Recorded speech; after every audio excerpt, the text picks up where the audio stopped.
Yo, what's up, everybody? This is an extremely special episode. We are more than honored and lucky to have world-famous comedian, showrunner with Netflix and other shows, honestly, a genius, visionary man, and also the self-proclaimed Skrillex of podcasting. Duncan Trussell is with the Bledsoe Said So fam today. Hello. Everybody at home, give him a hand. Hey, you forgot one, man. You forgot one. What? That's the motherfucking Purple Pope. That's the Purple Pope. Yeah. Yeah, you thought I didn't know about that. Yeah, the Purple Pope himself. Yeah. We are so stoked to talk to you, Duncan. Thank you. I'm so happy to be here. Awesome. Likewise, I'm very happy to be here. Man, I gotta say, you have no clue how much we've referenced the Midnight Gospel as a genuine esoteric source of wisdom on this program. Thank you. Yeah, straight up. It's awesome. May I just say something in advance? Yeah. I recently got addicted to vaping. I don't endorse this habit. You're going to see me doing this, and I'm embarrassed by it, but it's so good. We're right here with you. Okay. We're right here with you, Duncan. Man, me and Duncan just what took are a we hit doing? together. I guess for the first time on Bledsoe Said So, I might join these fellas. So you hit it. You've been hiding your vape habit. It's embarrassment. I've been hiding it. It's like I do too. It's like, but you know what? I'm coming out of the vape closet. All right? I intend to stop, but right now I'm addicted. So forgive Dude, I'm me. right there with you. I intend to stop, but I'm like, it'll happen. Not right now. It'll happen. All right, man. I feel like we're having our little fruity cigars, boys. That might be exactly what I needed to stop. That was the straw that broke the camel's back. Yeah. You just helped this man. Yeah. Yeah. Dude, so let's get this out of the way, man, because I don't know anything about this. Very stoked. I guess we are given permission to say Yes. that we were supposed to record, 2 weeks ago? Yes. And then your assistant told me something came up. My first thought, oh no, something's wrong. Family emergency. Thank you for checking in with me. I appreciate that. That was sweet when you texted me. Thank you. I sometimes tend to be a little sweet, but Sometimes, yeah. But anyway, so yeah, no problem. And you hit me back with dude, shooting something with Fox. And I'm like, what is it? It's maybe a news segment. Maybe it's a this. Maybe it's a that. So please tell the people at home what it is. Well, it's a cartoon. It's a really funny cartoon called Krapopolis. Dan Harmon, one of the creators of Rick and Morty, created this. It's set in ancient Greece. Ooh. And it's basically about a kind of dysfunctional family of gods and mutants and humans and mythical creatures who are just, because it's the beginning of everything, we are having to learn how to do everything, including start a civilization, run a city. But not just that, literally everything. There's no written language yet. It's super fun. It's a really great idea, and it's very funny. There's some incredible people on the show. Dan Harmon is a complete genius. True. Not only Rick and Morty, Community is one of my favorite shows of all time. Does he make that? Yeah. I didn't know that. Yeah, Dan Harmon made Community. It is genius. He is a genius writer. Honestly, everything he's ever done, I've loved. And now you're on one of his shows. I mean, can't believe it. It's so cool. And I also want to say up front, we told you a little before we started, but Midnight Gospel is quite literally one of the best shows I've ever seen in my life. Thank you. Hot I really take. appreciate that. It's incredible. He's not exaggerating either. We fucking love that show. I think we talked about it on the very first episode of Probably. Thank you. I'm glad you like it. We referenced the prison episode. Almost every episode of our show, we talk about the reincarnation episode. It's like a masterpiece. Matter of fact, actually, our audience doesn't know this, and please let us know if we're just gushing over you too much. But anyway, so you can never gush over me too much. I love being gushed on. I'm about to gush all over you. We're gushing today. Usually have to pay people for it. No, you're gonna get it for free today. But anyway, so the audience doesn't quite know this, but one of the episodes that really put our show on the map was actually inspired by your show, where we interviewed my father.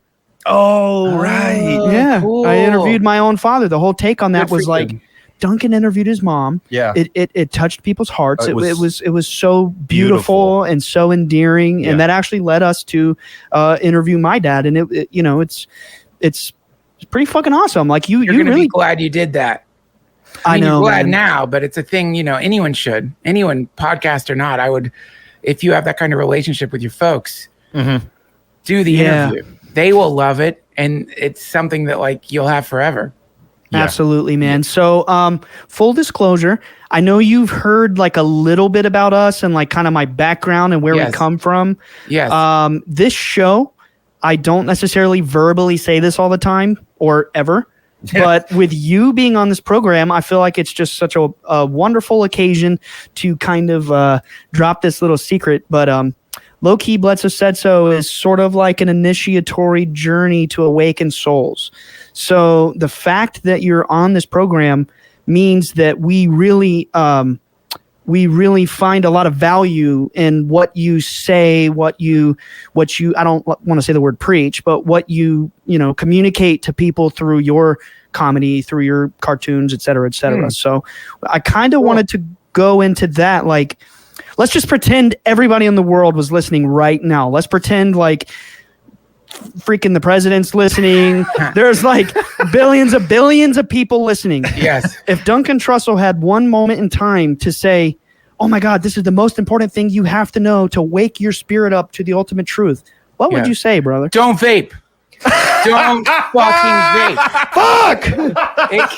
Fuck! We're screwed. It can't be good. It can't be. Things, surely this can't be a good thing if you're not, regardless of any metaphysical quest, spiritual awakening you might be on. Surely inhaling sweet, delicious, flavored nicotine can't be something that we should be doing. I mean, you don't hear it mentioned in any of the wisdom traditions as like one of the methods. But it feels good. And that's all that matters. But then again, it's like the wisdom tradition part of me comes out, and it's like we're supposed to like master our urges and shit. So I'm like back to square one, Look, who knows? I was just listening to Leonard Cohen today. I don't know why. I just randomly decided to start listening, and there's an incredible line in the song "Sisters of Mercy" that goes. I'm going to paraphrase. I thought you were going to start singing, and I was... No, you wouldn't want that. Wouldn't want that. We probably would. It goes something like, I see where you're hanging. I think I can see where you're pinned. When you're not feeling holy, your loneliness says that you've sinned. It's so brilliant. Whoa. That's a deep cut. Oh, it's deep. And it's followed by exactly the sort of like upsurge in music to like the mic drop sort of upsurge, because I think Cohen knew he had just blasted everyone's brain out with that line. Oh, that's the coolest, when you like reinforce the lyrics with the music. You're like, this was good. That was an incredible fucking verse. Oh, for sure. And by the way, I wanted to talk to you about music because you put so much of your music in your podcast. By the way, Duncan Trussell Family Hour, one of the greatest podcasts of all time. Absolutely. Thank you so much. Check it out. It's incredible. It's taught me a lot, actually. It's me too. Literally the greatest ad reads of all time. Thank you. The greatest intros, and the music is top notch. Is there music in every single episode of No. the show? Okay. Sometimes I don't have time. It just depends. Like if I have time, then I will like try to make a song or put something in it like that, because I right now I'm just trying to learn how to make music for a lot of reasons, but for sure. It's therapeutic, but also like I think finding something difficult something in your life that you don't know how to do at all, and confronting the learning curve produces this kind of really wonderful friction. And and I think you have to keep doing that. You should always have something that you're working on where you're experiencing the burn, where, because you play piano, Nick. I don't know if you remember because you've been playing it so long, but just learning how to make your left hand do something while your right hand does another thing. Just that alone is brutal at first, and you think to yourself, I will never be able to unhinge whatever connection is making my hands do the same thing simultaneously. Yeah. And then when it starts changing, oh my God, it's like so cool. It's like a little mini superpower or something. So, whatever the thing is, whatever you're interested in, obviously it should be something you already like or admire in the world. Yeah. Yeah, I feel like most instruments have that coordination thing. It's like teaching yourself to do this thing. You remember, or like pat your head and rub your stomach. Yeah, it's like at first you have no idea how any person could do that at all. Exactly. And then it clicks after a certain amount of time. It clicks, and then you're like, "Oh, I get it. Like I can do this." Like So I'm curious, how long have you been making music?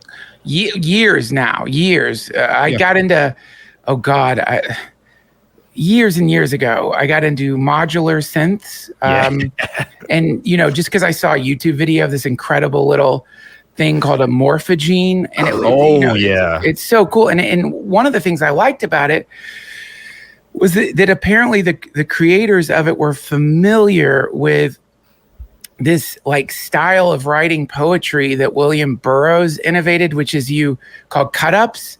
So essentially you take whatever, any kind of written text, the newspaper, a Bible, whatever the thing is, you cut it up, you cut the lines out of it, scramble it up, and then drop those things down. And it produces a kind of oracular, random poem, just, like the I Ching, but with sentences. Oh, deep reference. It's fucking cool. And so it like frees you from the burden of your own, of being like anchored to your own inspiration. And it also like kind of lets you're like collaborating with the universe and chaos. And then it also, with whatever comes out, you apply meaning to that because that's what our brains do. And then, so it's not only do you have a poem there, but maybe a message or something. And so the Make Noise, who creates the morphogene, this thing, like depending on how you're operating it, it can do the same thing, but with sound, with sentences, with anything. So it starts cutting it up and then scrambling it and harmonizing it in certain ways. So it's really cool. And so I just saw that, fell in love with it. I told my friend, I think I'm going to get one of these modular synths. And he's like, don't do it. Just listen to me. It's a bottomless pit. Heroin. Like, get into heroin. Exactly. You might as well do heroin. You might as well, because you are never going to stop buying them. Once you get one, you won't stop. And I'm like, shut the fuck up. I'm not going to do that. I just want this cool little spooky little machine. But no, I got that. I mean, I can't turn the computer so you could see it, but now I'm just surrounded by synths 5 years later, but I'm not buying any more. Yeah, it's so cool because it's almost random. Like with modular synths, like you said, it's almost like just dropping whatever. It is random. It's like you're almost not involved in the initial process, but then you start adding your own little flavors to it and stuff. Sure, and your lack of understanding helps the chaos. And then also, what's cool about it is everyone's gonna be drawn to different synths depending on whatever it is you're trying to do. But many of the synths I have, the Winter Modular Eloquencer, it's called Marbles, the Wogglebug, and I haven't heard of that. That's a great name. Like the automaton. It's like that. But all of them, they send out random control voltage, which is the name for folks who aren't into this stuff. CV is the name of the analog, the mechanism of controlling analog synths. And the other cool thing about it is that it is all electricity. There's nothing digital about it. You're dealing with flows of energy through the thing. And so, anyone who goes deep into these things will tell you that there is a spiritual component to these machines that is reminiscent of, I don't know, maybe a Ouija board, or I knew you were going to say it, man. Yeah, I knew it. Something like that, a kind of acoustic oracle that, that sort of begins to like work with you. And, that's not just me. It's lots of folks I've talked to who play around with these things have had pretty wild experiences with them. They have like their own mind or their own like consciousness. It feels like sometimes like the stuff that comes out of them. By the way, Acoustic Oracle, if you ever make a band, that has to be the name. Acoustic Oracle? Yeah. I see that. That absolutely has to be the name. You might appreciate the reference. Not sure if you're a metal guy by any means, but that's actually our first love. You know, we've been friends since we were 11 and 12 years old, kind of like piddling around. Like I play drums. He plays literally every other instrument on the planet. So we're a duo. And we're working on releasing our first EP, band name of Twiceborn, which is a triple pun. It's a reference to Dionysus, the Greek god. Yes. Also a reference to reincarnation. Also a reference to the fact that we're a duo. Mm-hmm. Oh, I love it. Yeah, nice. We're kind of like trying to make this heavy as fuck music, but lace it with these like mystical undertones. So yeah, it's the best kind. You know, I will never forget the day that I had eaten way too much edible marijuana, and my friend, knowing that, and I still am a illiterate when it comes to all forms of music, but particularly metal, knowing that, he decides to play Burzum for me. I don't know if you've ever listened to this, and I get corrected by metalheads all the time because I know there's a differentiation between death metal and black metal. Big difference. Oh yes. Oh yes. I don't know the difference. Again, musical illiterate. I used to lie. Right. I used to lie about it because I want people to like me, and generally like cool people know about music. So I would just be like, I know what it is. I don't know shit. Nothing. But these guys, man, these are the guys who are going around burning down old churches and like, oh shit, you know, like one of their bandmates blew his brains out and they like took pictures of his like splattered brains and used that as their album cover. Yeah, it was like the you know, I don't know any much darker. There's a lot of great. That's pretty evil. Yeah, a lot of documentaries on them. But he like plays this for me, and as I'm like, you know, feeling it and like kind of in my own like dumb way recognizing the, you know, the power within it, he's like, do you feel the pull? Oh my God. There's not a creepier thing that you could say. Especially when you're so high. I'm like, yeah, I feel the fucking pull. I feel the pull to turn it off, man. That's great, man. That's fucked up. Hey, one of the funniest things I've ever heard you say that I regularly quote, it was when, oh, by the way, I have to get this out of the way really quick because this is our first episode in like a month. Sam Tripoli and Mike Romanelli, they hosted me 2 weekends ago at the Dojo of Comedy East. Super just family vibe. Thank you guys so much. But anyway. Was Joey there? Joey Diaz? No, he was supposed to show. Okay. Gotcha. He was going to show, but he canceled. He got messed up with the scheduling. Gotcha. Anyway, I say all that to say, freaking, damn, now I forgot where I was going with that. Well, maybe you were going to say Sam Tripoli's cool or that you like the podcast. Oh, no, he's definitely cool, but I was definitely going somewhere with that. Oh, yeah. I thought about that because I love Sam, and that's one of the ways that I had stumbled onto you. And then Nick here, he's been a big proponent of yours for years, and he got me into your material. Anyway, I heard your episode, one of your recent ones on tinfoil. You said something so fucking funny. You said you opened a book in a library. It was like a grimoire or some shit.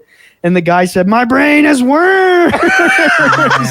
And now, like, anytime someone says some off the wall stupid shit, I'm like, yeah, they got their brain is worms. that stuck with me, bro. That was funny. Their brain is worms. Yeah, brain is worms. I'm curious to know what before we move on from the topic of music, I'm curious to know what your vibe is. Like what kind of stuff do you find yourself listening to most of the time? Yeah, again, this is a little bit of an embarrassment. Nah, brother. I continue to like listen to the Grateful Dead. I just haven't stopped since high school. And again, I recognize like, man, you got to musically branch out and stuff. So I like that. I've been spending a lot of time with Frank Sinatra lately. Ooh, so if I'm like, it's one of our go-to breakfast music for the kids, like I'll just put on, it's like great morning music. It gets your day going. It's like makes you feel so like they like that. So I've been listening to that a little bit, sort of obsessing over that somewhat. Hell yeah. You can't go wrong with Sinatra. Yeah, Fly Me to the Moon, man. Come on. Yeah, that's it. Fly Me to the Moon. Exactly. That's the only song. That's the only one that we listen to on repeat. Yeah. At least me. I don't know if that's just me. it's one of the greatest like ways that it's definitely like Frank Sinatra asking someone if they will fuck him. You know? Oh my God. I never even thought about it like that. Holy Let me see shit. what spring is like on Jupiter and Mars. No, dude. That's how you tell someone you want to go down on them. No way. You just blew my mind wide open, and we're not even talking about spiritual shit. All right, now it's time to blow Duncan's mind. Maybe this will have no effect on him. Please blow it. Okay, this is going to be some like... Fly me to the moon. I'm going to take you there. Okay, so Whoa. I know you don't know, and we can go as little or as much into this as you want. This is about you today. It's not about me, but this is really cool. So, like I'm sure Nick told. Shout out Nick Hinton, by the way. We're actually live this time. Yeah. As you know, Nick has probably told you that my family has been shopped by literally like over a dozen members of the Department of Defense, NASA, DARPA, CIA, DIA, NSA, Homeland Security, blah, blah, blah, fucking blah. One of the things, my dad is actually well known as the guy in the UFO world for coining the concept that there is a profound message in music from entities, like the messages in the music or whatever. And one of the things that was actually told to us privately by high-level officers of the CIA was that Led Zeppelin was given their lyrics by Kit Green, a CIA officer who formerly ran this program in the Pentagon called the Weird Desk, long story.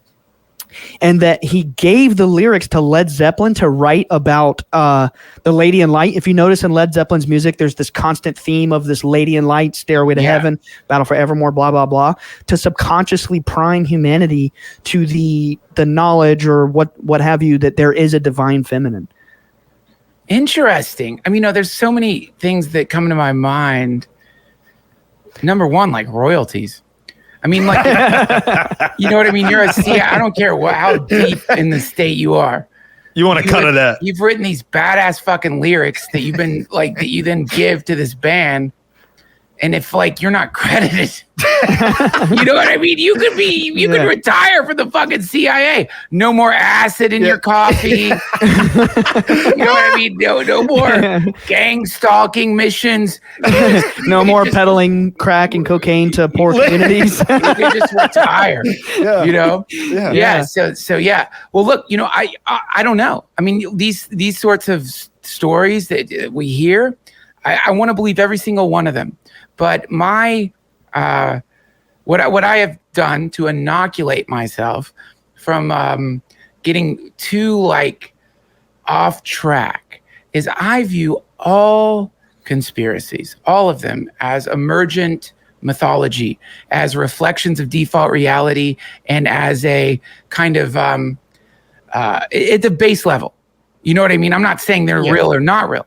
Right. But I'm saying like a lot of people, especially these days, sadly, they veer away from the exploration of so many of these wonderful conspiracy theories because they feel like somehow you're tainted by exposure to them, or that there's something low level about it, or that, whatever the particular fashionable attitude may be, it's shifted. And the old, obviously folks like us in general, when you get around certain types of people, they're going to look down their nose at you no matter what. You're going to think you're a tinfoil hat person, or a schizo, or a whatever it may be, and I know anyone in the UFO community, this is one of the many rotten things about having this sort of area of interest, is that there is a stigma attached to it, which, by the way, I'm thrilled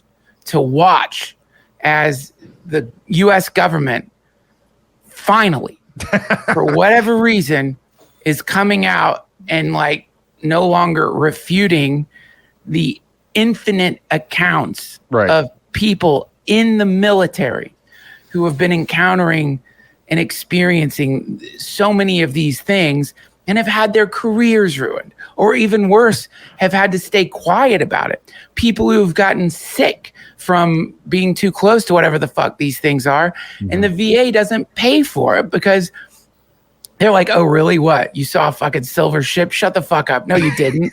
You know what I mean? Even though it's really sad. It's sad. It's a tragedy. It's a national embarrassment. And but add to that because people, I think maybe less these days than in the old days, people have this like strange, naive faith in the state. And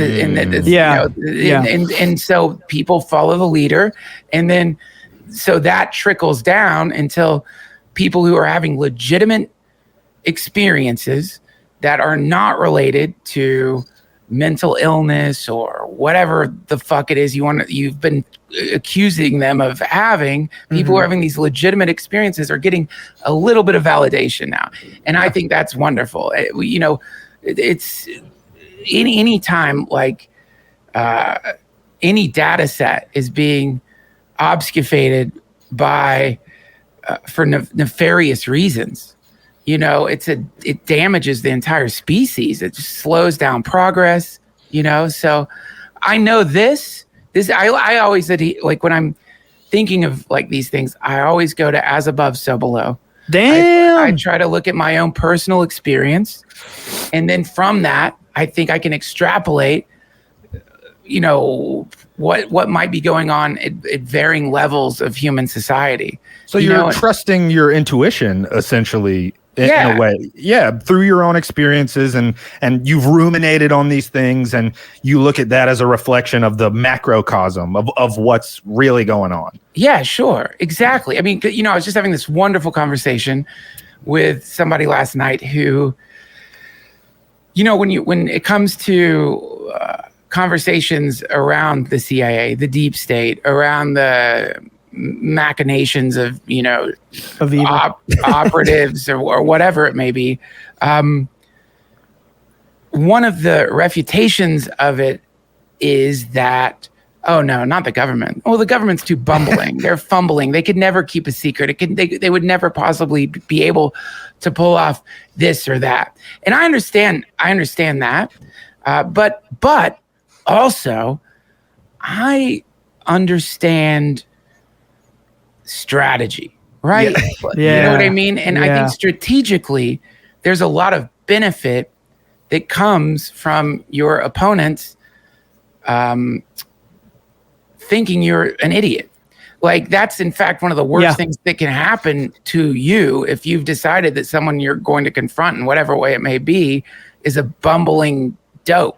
That's like kind of one of the purposes of this show is we just act like goofy idiots, but really we're initiating people into some very high level knowledge. A lot of the times when you meet those, you meet people, it's like, generally the ones who are not wearing shirts with what's that on your shirt there, Bledsoe? Flamingos. Yeah. So you run into somebody wearing a flamingo shirt, the first thing you're not thinking like, wow, this person's about to initiate me into some deep information. You know what I mean? We expect a costume, there's an expectation of costume. So like, if you talk to any like run of the mill person who's like, seen some mention of the Illuminati or whatever here or there, they might say black robes, candles. You know what I mean? And you're like, yeah, sure, that's what they're wearing. Black fucking robes. That's definitely what they do. They sit in castles with black robes and wave candles around. Yeah. They eat kids. They eat kids. That thing. But to bring it back to like as above, so below, forget the human biome. Let's look at like what prolongs the lifespan of creatures. It's the ability to camouflage, man. It's like the ability to blend in. You want to be able to blend in. It's super important to not always be standing out. The things that are standing out, the things that are like, it doesn't work well for them. And to bring it back to humanity, like in the evolution of, I guess you could say, leadership or control or whatever you want to call it, the king, the tyrant, that is a very, very dangerous fucking job to be a king. Look at how kings end up, man. I mean, like there's skulls. We have skulls of kings that have just been beaten in with maces. Look at fucking Mussolini. You know what happened to him? Yeah, he was strung along by a horse and carriage, right? And his dick got cut off, and he got hung upside down with his mistress. But you know, like so if like, you know, the name of the game is survival, then I would guess that anybody who is impaired by the rotten desire to try to control massive populations of people, scanning through history, probably it occurred to them like, you know what? Let's not do the king thing anymore. Do we really need to like sit in a fucking throne? Because you know, if you're gonna be a king, what do you need? A castle. Yeah. You know what I mean? Why do you need the fucking castle? Why? What's the point of a castle? It's not lavish. Castles fucking suck.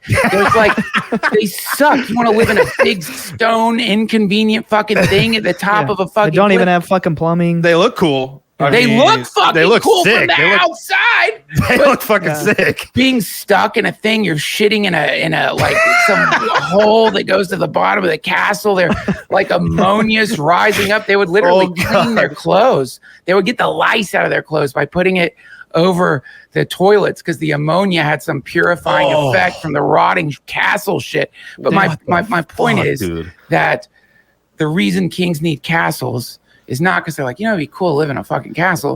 It's because that's how many people want to kill them.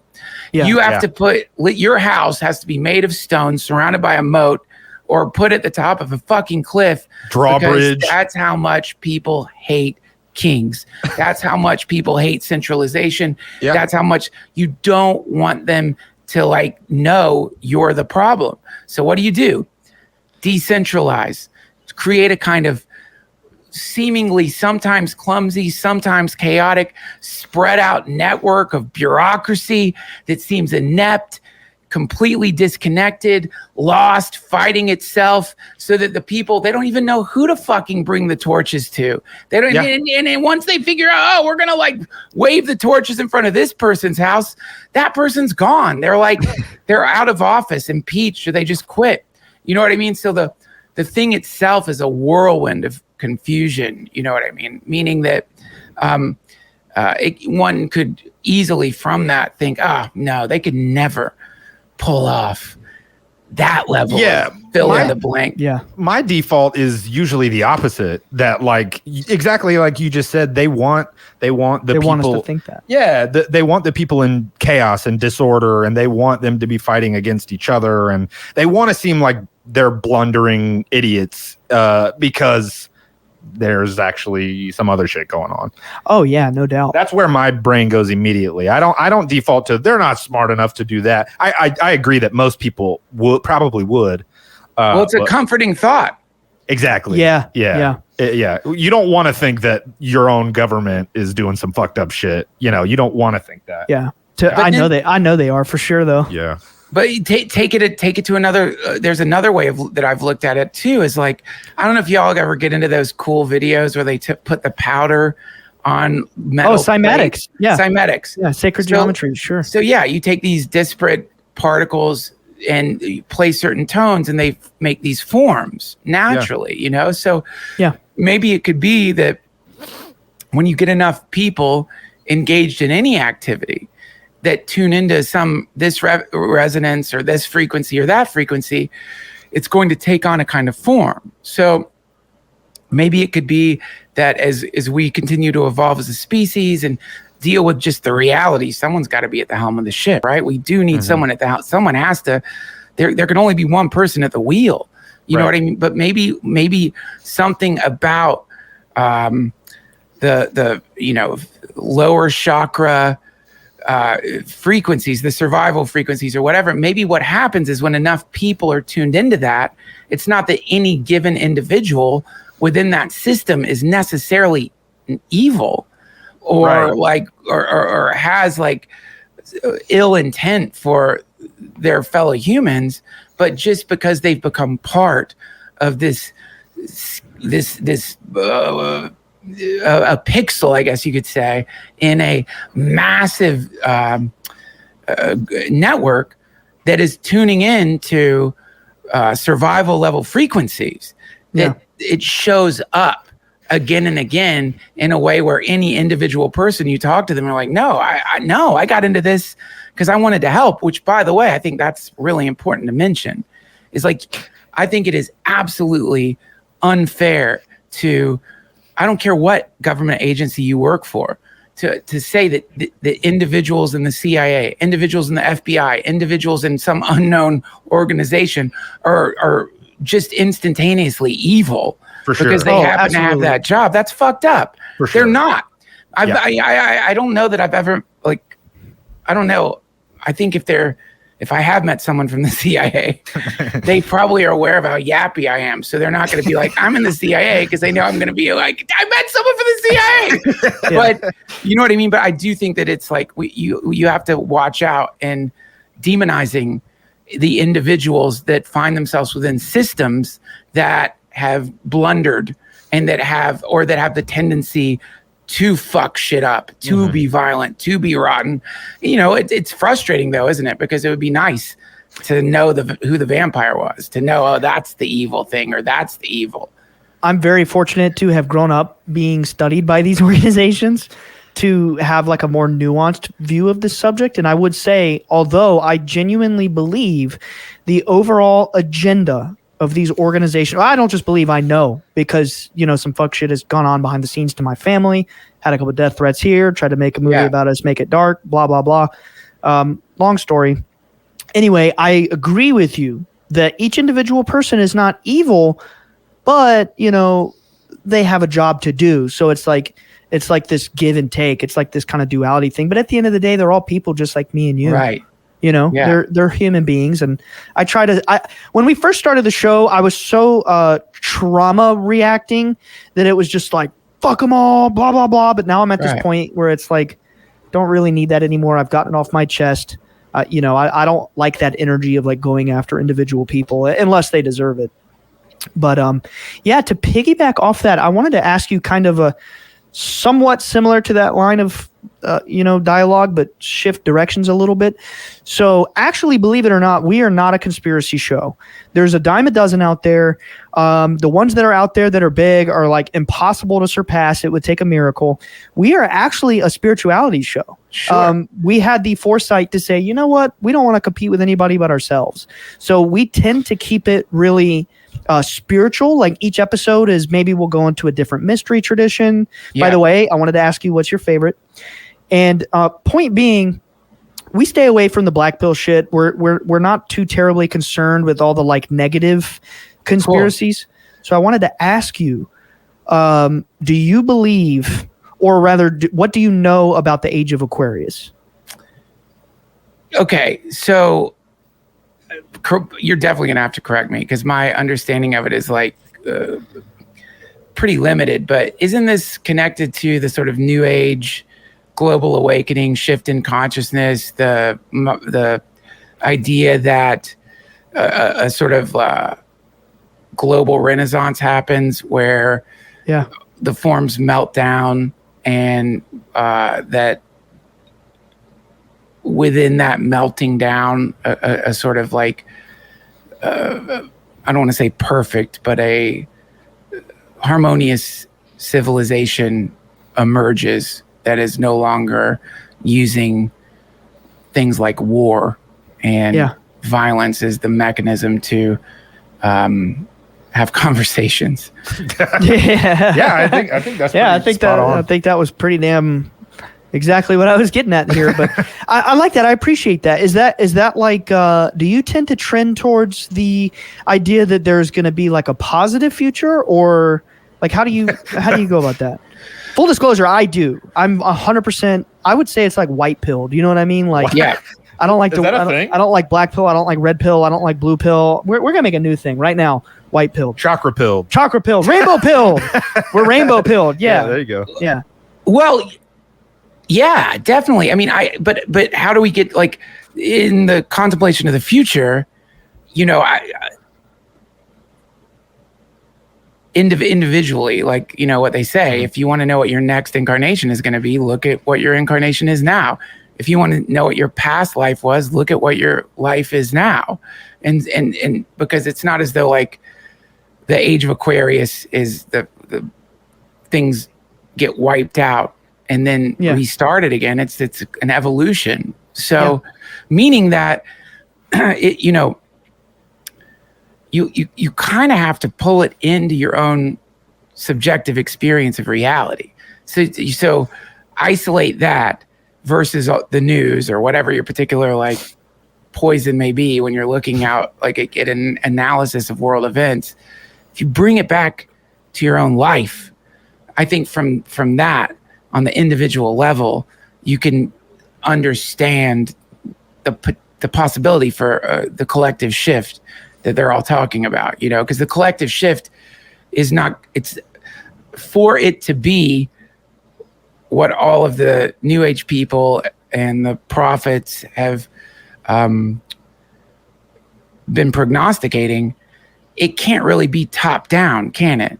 No, because I believe you 100% there. Yeah. So that would mean that it would have to be an individual experience that was happening to so many people that it became a collective experience.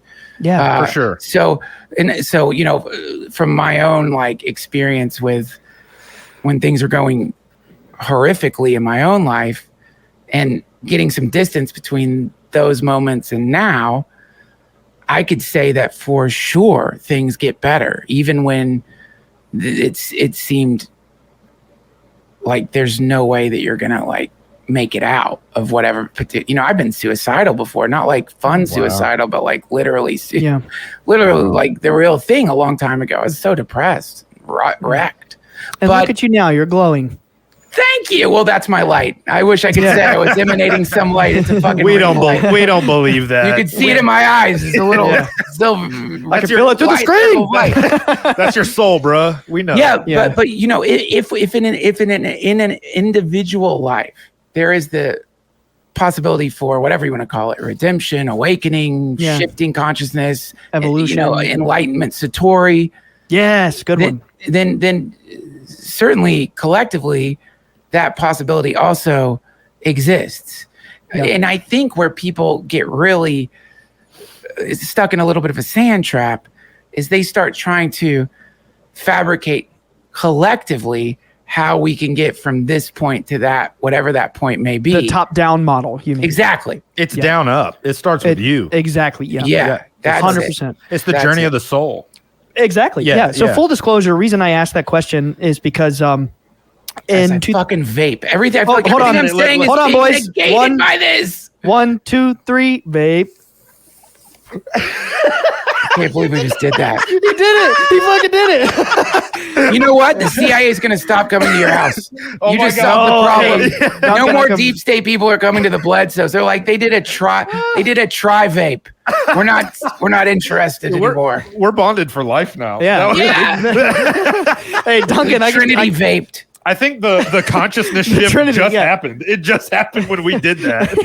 I kind of feel electric right now. No, real talk, Duncan.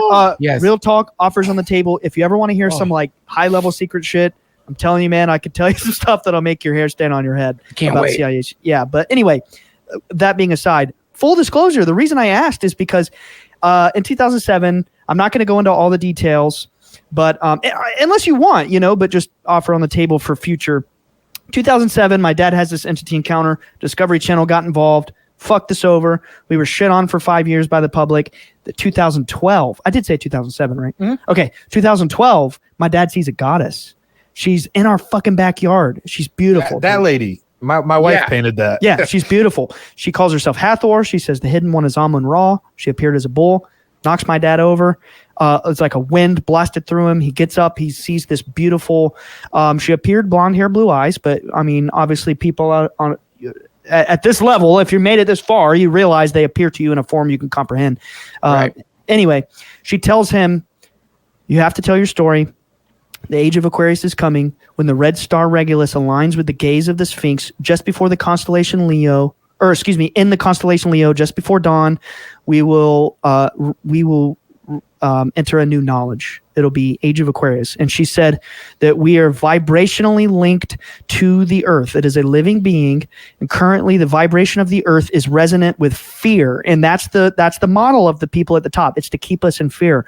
And she said the only way that we can save our future and manifest the positive timeline is if we all on an individual level switch to vibrate with love and joy and compassion, right. the stuff that the master teachers taught. So 100%, that's my vibe. I'm so glad that beings like that show up to people like your father, because if that being showed up to me and was like the star and the thing and there's going to be that and the Sphinx, I wouldn't remember it. Like, you know what I mean? I wouldn't remember like the alignments and the stars. And then I would have to tell people, I don't know, there's a star and I can't remember the name of it, but so that's cool, man. That's great that like he was able to bring back those details from that vision. Oh yeah. It happened consciously. It was a conscious present experience. I mean, just appeared before him.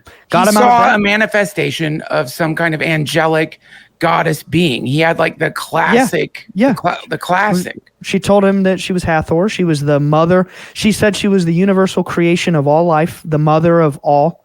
The divine feminine, and that's the ultimate secret that has been suppressed forever. And once humanity realizes that we have to nurture and accept and bring the divine feminine back into balance with how we are now, that's how we wake up as a species. That's what it's truly about. Makes sense. Yeah. And anyway, that's how I got the attention of Nick Hinton, because he was like writing a book or some shit about the mother god. I can't remember. It's been over a year. I hit him up on Reddit, and here we are. Now we're powwowing. But I love it. Yeah. It's because of that the CIA has been on us like flies on shit.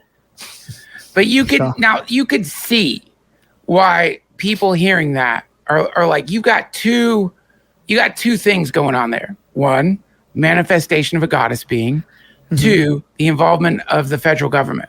Right. Yeah. So you could see like, here, I'm going to give you all my questions. Sure. Please don't take any offense. This is the way my mind works. This. And I do this to all my spiritual friends. Number one, how did the CIA know that your father had this encounter? Because he publicized it. Yeah. He was talking about it at conventions. He was already 5 years in the game as one of the world UFO guys. Okay, gotcha. Okay, cool.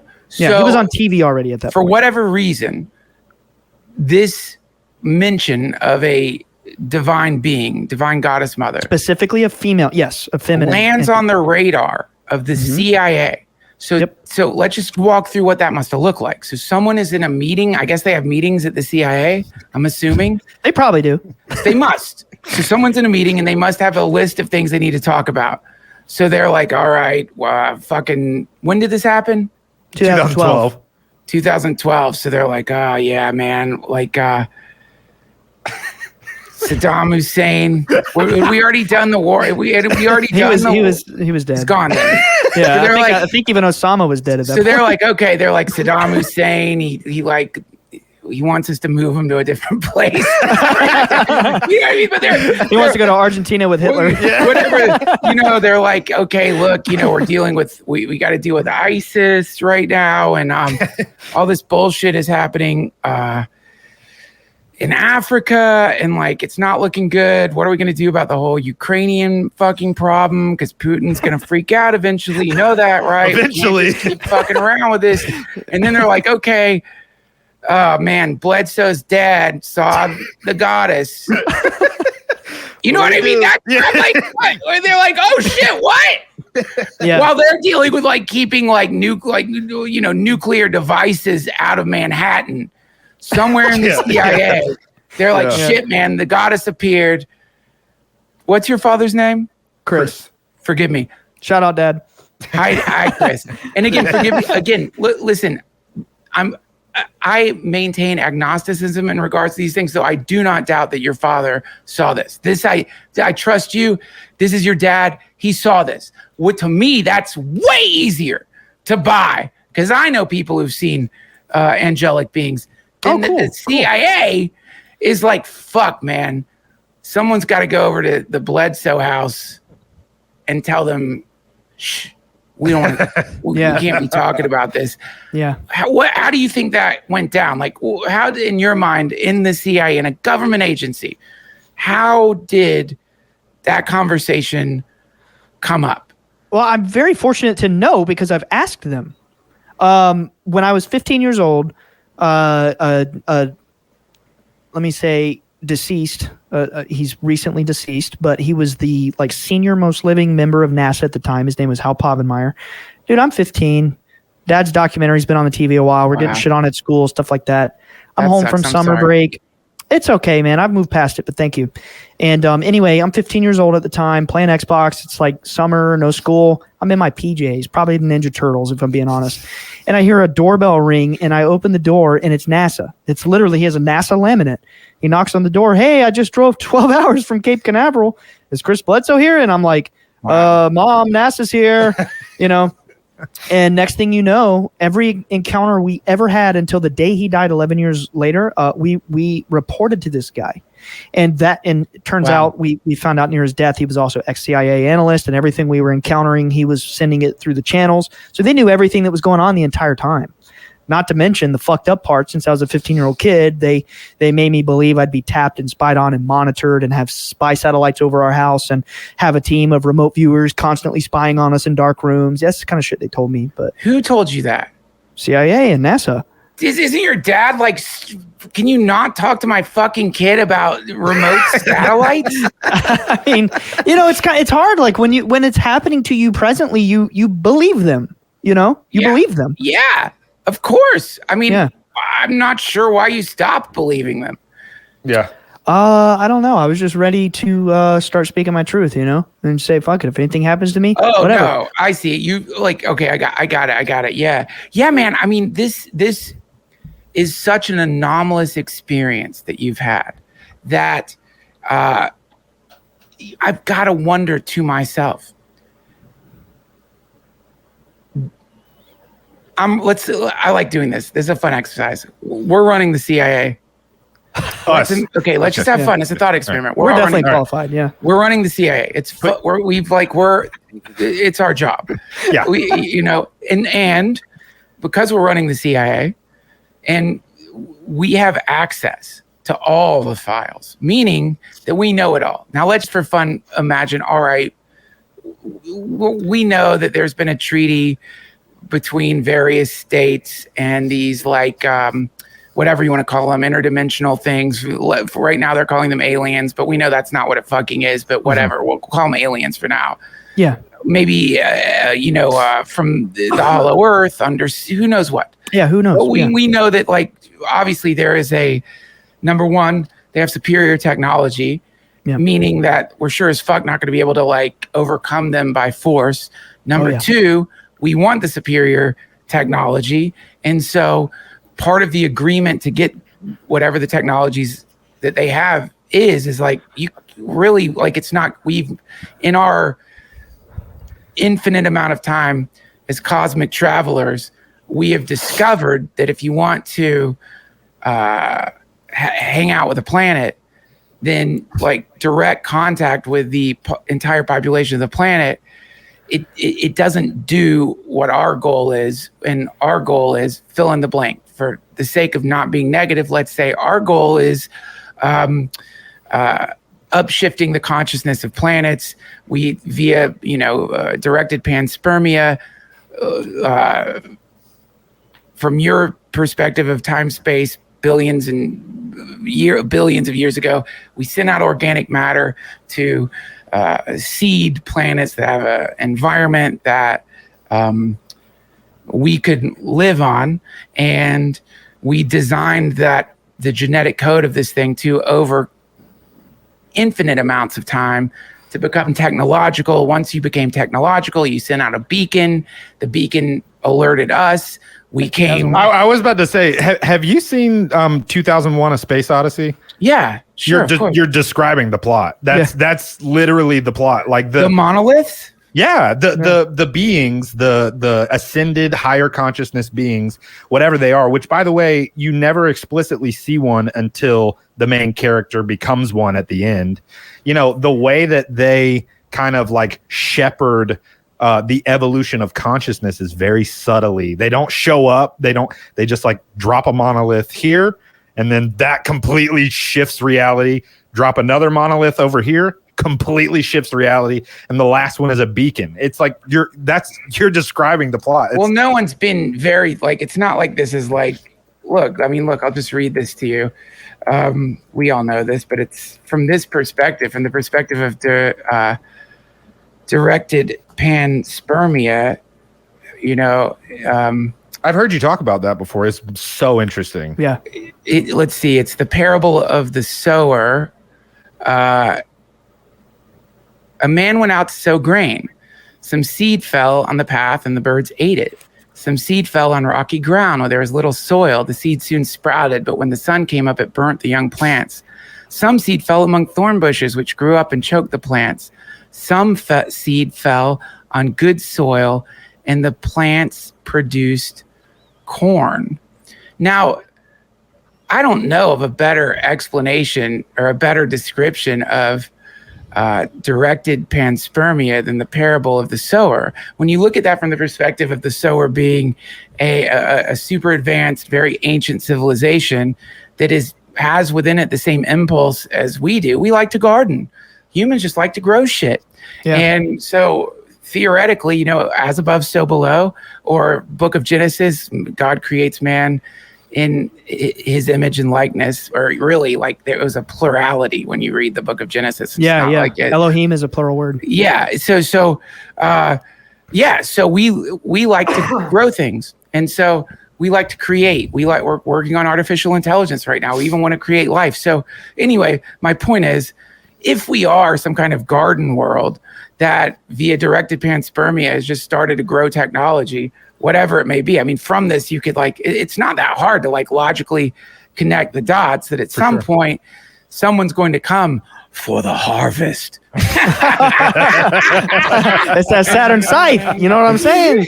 Well, yeah. The crazy thing about that is you can, in order to recover a lot of this information because of the trauma that was associated with the original encounter with Chris Bledsoe, he went under regression. He did a couple of regressions. Yeah. We actually have an episode where we read the transcript of the regression. Yeah. And one of the things that he was told by these light beings in 2007 was that they tend to Earth like a garden. Yeah, they're the guardians of nature. They're elementals. They're basically like nature spirits, or they trim the bad shit of reality. They keep it intact. They show up when we need guidance. They're like, if you think of this reality kind of like the movie The Matrix, and the CIA or NASA or all these entities around the world, these government entities or egregores, if you will, or the agents. Yeah, the beings of light are like Neo, like the operators coming in to do shit in this reality to alter the course for us. It's truly like the reality of the UFO phenomenon. Most people don't understand this. It's like they're not psychically ready to digest this knowledge. But I'm just going to drop you in the deep end here. Please. The truth is, it is completely a predestined battle between good and evil, and we are just bystanders of this war, and we can either choose to ignore it and live in the illusion created by the program, or we can tap into the light and we can begin to see the beings. And it's some really reality shattering shit, man. There's a reason that I say this humbly, but there's a reason that our podcast is blowing up like way faster than it should be. We're just over a year in and we're at almost 500,000 views, which is utterly fucking mind-blowing each day to us. Can I tell you why it's blowing up? Please. All the spiritual stuff aside. Yeah. You guys are cool. Oh, dude. Thank you, man. Thank you, man. Duncan, you're so nice. If I'm using Occam's razor, hey, that's where I'm going. The simplest explanation is the best explanation. Hell yeah. And a lot of these ideas, they only seem spectacular because of the self-imposed blindfold. You know what I mean? It's like it seems spectacular whenever I go to see anyone do I don't know if you've ever seen close-up coin magic. Yeah. Holy shit, dude! Holy shit! You're like, you are the devil. You're a devil, man. It's a witch, man. How'd you do that? You're like reaching behind your back. There's coins in your hair. You've got coins in your fucking pocket. You look in your hands. There's coins. You're like, what the fuck? But if you could film it, slow it down, watch it, you would just realize you're with a very mischievous, fast dude. That's what it is. You know what I mean? And who's good at like distracting you at just the right time, and not an evil person, just a person who's having a fun time, and you like it too because the trickster. The trick is fun, you know. Yeah. And I think probably like, okay, go back to like the first sea creature that started growing an optic nerve. Imagine that. You think you had it bad in fucking high school. Like, assuming this thing could talk, imagine being a fish that can suddenly see a coral reef that it's been feeding off of. And it's like, there's fucking sharks here, man. There's sharks. Jimmy didn't just disappear. Okay, Jimmy got eaten by a fucking thing. I can see it. What are you talking about? Really? You're one toke over the line, man. Jimmy didn't get eaten by a fucking, what do you have, teeth? What do you have, fucking teeth and a big mouth? We're all so scared. So, you know, but you know, you can look from an evolutionary perspective and see massive shifts in consciousness happen just based on neurological changes. You know, the growth, the appearance of the neocortex in human beings, and all the stuff that went on, and all the theories around that are so cool, from the Stone Ape theory to the idea. A really cool theory. It just sounds cool. Speaking of the band names, but hey, okay, you know, the like right now, you know, we all accept that we have thoughts. Like, no one thinks that's weird. I've thought about it. Yeah, right. Yeah, it's just like you have a fucking thing rolling around in your head, spitting out, it's vibrating. Whatever it may be. Yeah. So, and we accept that. Oh, yeah, it's my thoughts. That's my thinking process. Some people even think they are their thoughts, or that they're. So, anyway, apparently, at some point, that thinking process, again, this is a theory, wasn't happening between the ears, but people thought they were hearing voices coming, like as the neocortex develops, what we now call thoughts was the voice of God, the voice of demons, the voice of a tree, the voice of this or that. And then gradually it's like, no, it's internalized. Similarly to the theoretical neural implants that are going to be an option for us soon, where we will absorb the internet and we will absorb algorithms and AIs into our consciousness. And who knows, maybe over a period of time, we will not even think that that's different from us anymore. We'll be like, oh, I am the AI. The AI is me. That's scary, actually. Yeah, it is. It's terrifying. You think they'll start putting the chips in the heads of like babies when they're born? It'll become so normal that it's like part of the birth procedure. It'd be like Blade Runner, dude. Oh, dude. Well, I'm guessing that it's not going to be chips. I think like the whole chip game is going to go out the window with quantum computers and the way we understand quantum entanglement. It could just be like nanoparticles that are entangled with some, like, I don't know, cloud or whatever that does, who knows?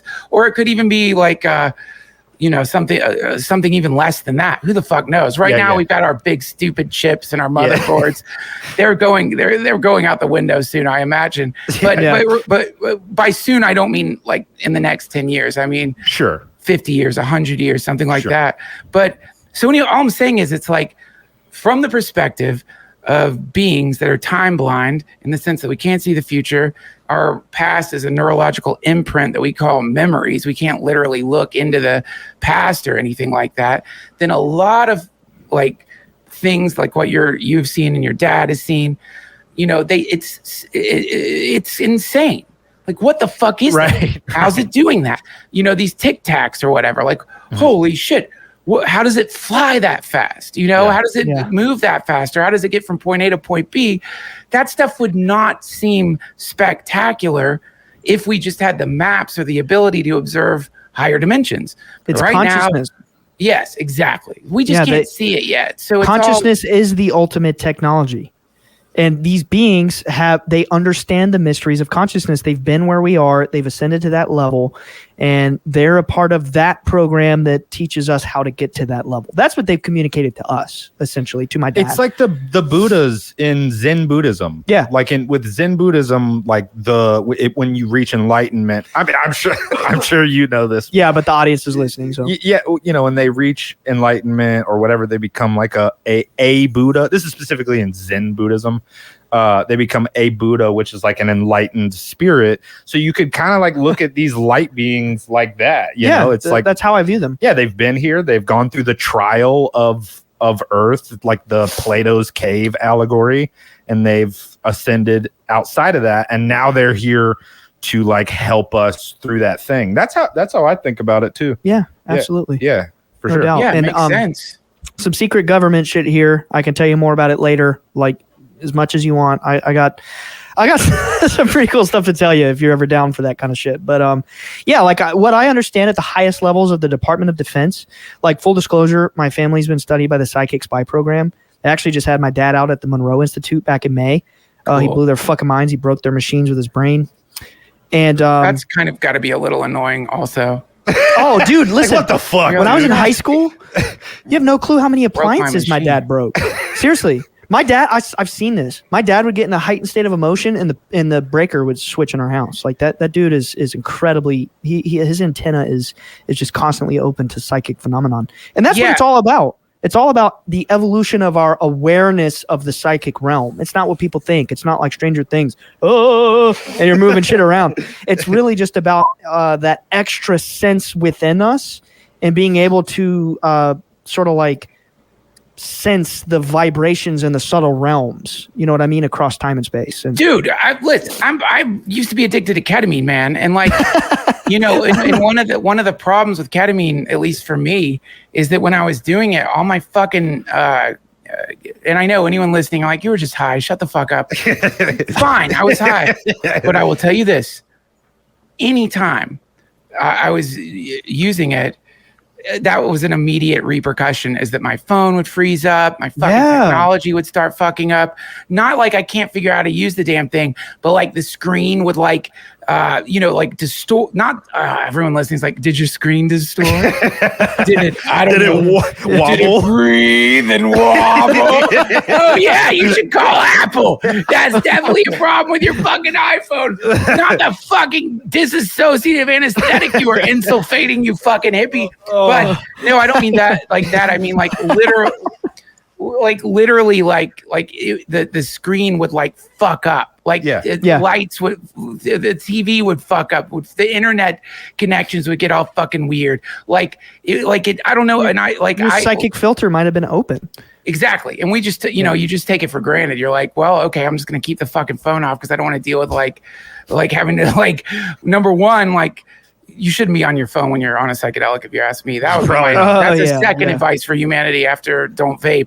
But then, let's do our let's vape. Come on, Kennedy. But yeah, I know what you're saying, man. Also, I've been around that shit I used to work at the Comedy Store, and so man, clairvoyants would come to that building is so fucking haunted, and clairvoyants would just come in there to do their thing. Sam said he's seen ghosts there. Yeah, what's the name of the ghost that everybody sees again? I forget. Bobby Lee talks about it all the time. I forget. Don't know, man. Gus? Was it Gus or something? People have come up with some fucking name for it, but that's not again, man. Just because if you haven't had a direct encounter with this sort of thing, you should be as skeptical as you might be. Listeners who are skeptical, you should be. That is, in fact, your job, because you got to watch out, man. The first thing any charlatan is going to do is report to you some anomalous experience they've had, and they're just fucking lying because they want your attention or money or whatever the fuck it may be. But anecdotally, I've seen it, man. Outside of my own ketamine experience, which I am more than willing to discount as some byproduct of me being high. I don't give a fuck. I'm not invested in that. I don't care. You can Richard Dawkins the shit out of my fucking ketamine technological problems all day long. I'll agree with you. And in fact, if I had to put money on it, if there was some someone who knew the truth, I'm probably going to bet on the side of I was just high. But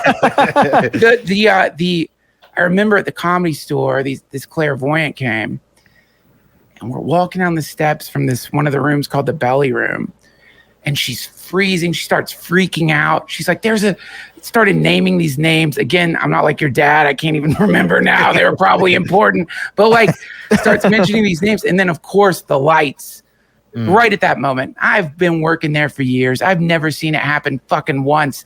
In the OR, it would happen like maybe once a year when certain comics were on stage when shit got intense. But like all of a sudden, man, the lights just start going. And I saw that first fucking hand when my dad was laying there dying, as we were talking about a very specific personal thing. The lights in the house. No way. Yeah, man, I've seen it. This is the I don't know what the explanation for it is, but clearly something about energy fields. You know, when certain energy fields are expanding, it's not just going to like make the dying person seem more luminous or whatever, but you know, it's also probably going to interact with electrical systems. That's no doubt. To me, right? Yeah. Absolutely. So I know what you mean, man. It's just like a byproduct. I'm sure your dad blew up their fucking expensive gear. That's he their did. fault. Yeah, he did. It blew the electrical engineer's mind. If I may say something about you. Based on my experience, and you can take this or leave this, I am the kind of person who believes in like the abundance of love and energy. So I don't ever want to make anybody uncomfortable, but I just love like empowering people. Not that you need it, but what I would say about you, based on experience growing up being studied by the federal government, my dad has been shopped by all of the agencies out there. They even have acknowledged this recently online. Point being, I know some psychic shit. And I would say to you, Duncan, that through living your life, being who you are, following your intuition, or as some people, maybe Nick Hinton would call it, that star Sirius, right? You're following that conscience inside of you, and it's your gut is telling you to go where you need to go. I would wager that you are an incredibly gifted psychic individual. Maybe you don't know it. Maybe you do know it. But I would say that there is a resonance behind what you say and what you do that really matters for this reality. You know what I mean? Thank you. I would fully agree. I mean, even we keep talking about it, but even I don't know if this is the microcosm or the macrocosm, but like even Midnight Gospel. Oh my God. Like profound. That resonate. Everybody that I've talked to that has seen that show says the same thing. It really resonated with me. Everybody says that. Look, man, got the Metatron's cube, just like it was in Clancy's. Yeah. Here's what's cool about Netflix. Yeah. We just sold the Midnight Gospel to Netflix, and we've been showing them, like, you know, we had a little animatic, and so if you were in the show, there are these things, we called them lantern heads, but they're these bovine creatures with these like weird kind of lantern heads that the lantern heads produce like an important substance that helps the simulators like not malfunction. Regardless, they're like, where did you come up? What is that? Like, where did you come up with the idea of the lantern head? And I'm like, let me tell you. I was at Burning Man. Oh, shit. I'm like, we were smoking DMT. Yes. And I, you know, I'd smoked it before, but I'd never really had like the breakthrough thing that everyone always talks about. So I'm smoking this DMT and I look over and there's a fucking cow thing. It's got a technological lantern head. It's for lack of a better words, it's a lantern, and I don't know what it's doing, but you know, having had experiences with a lot of experience with psychedelics, I did the thing you do, which is I'll just look away. I'm gonna look back.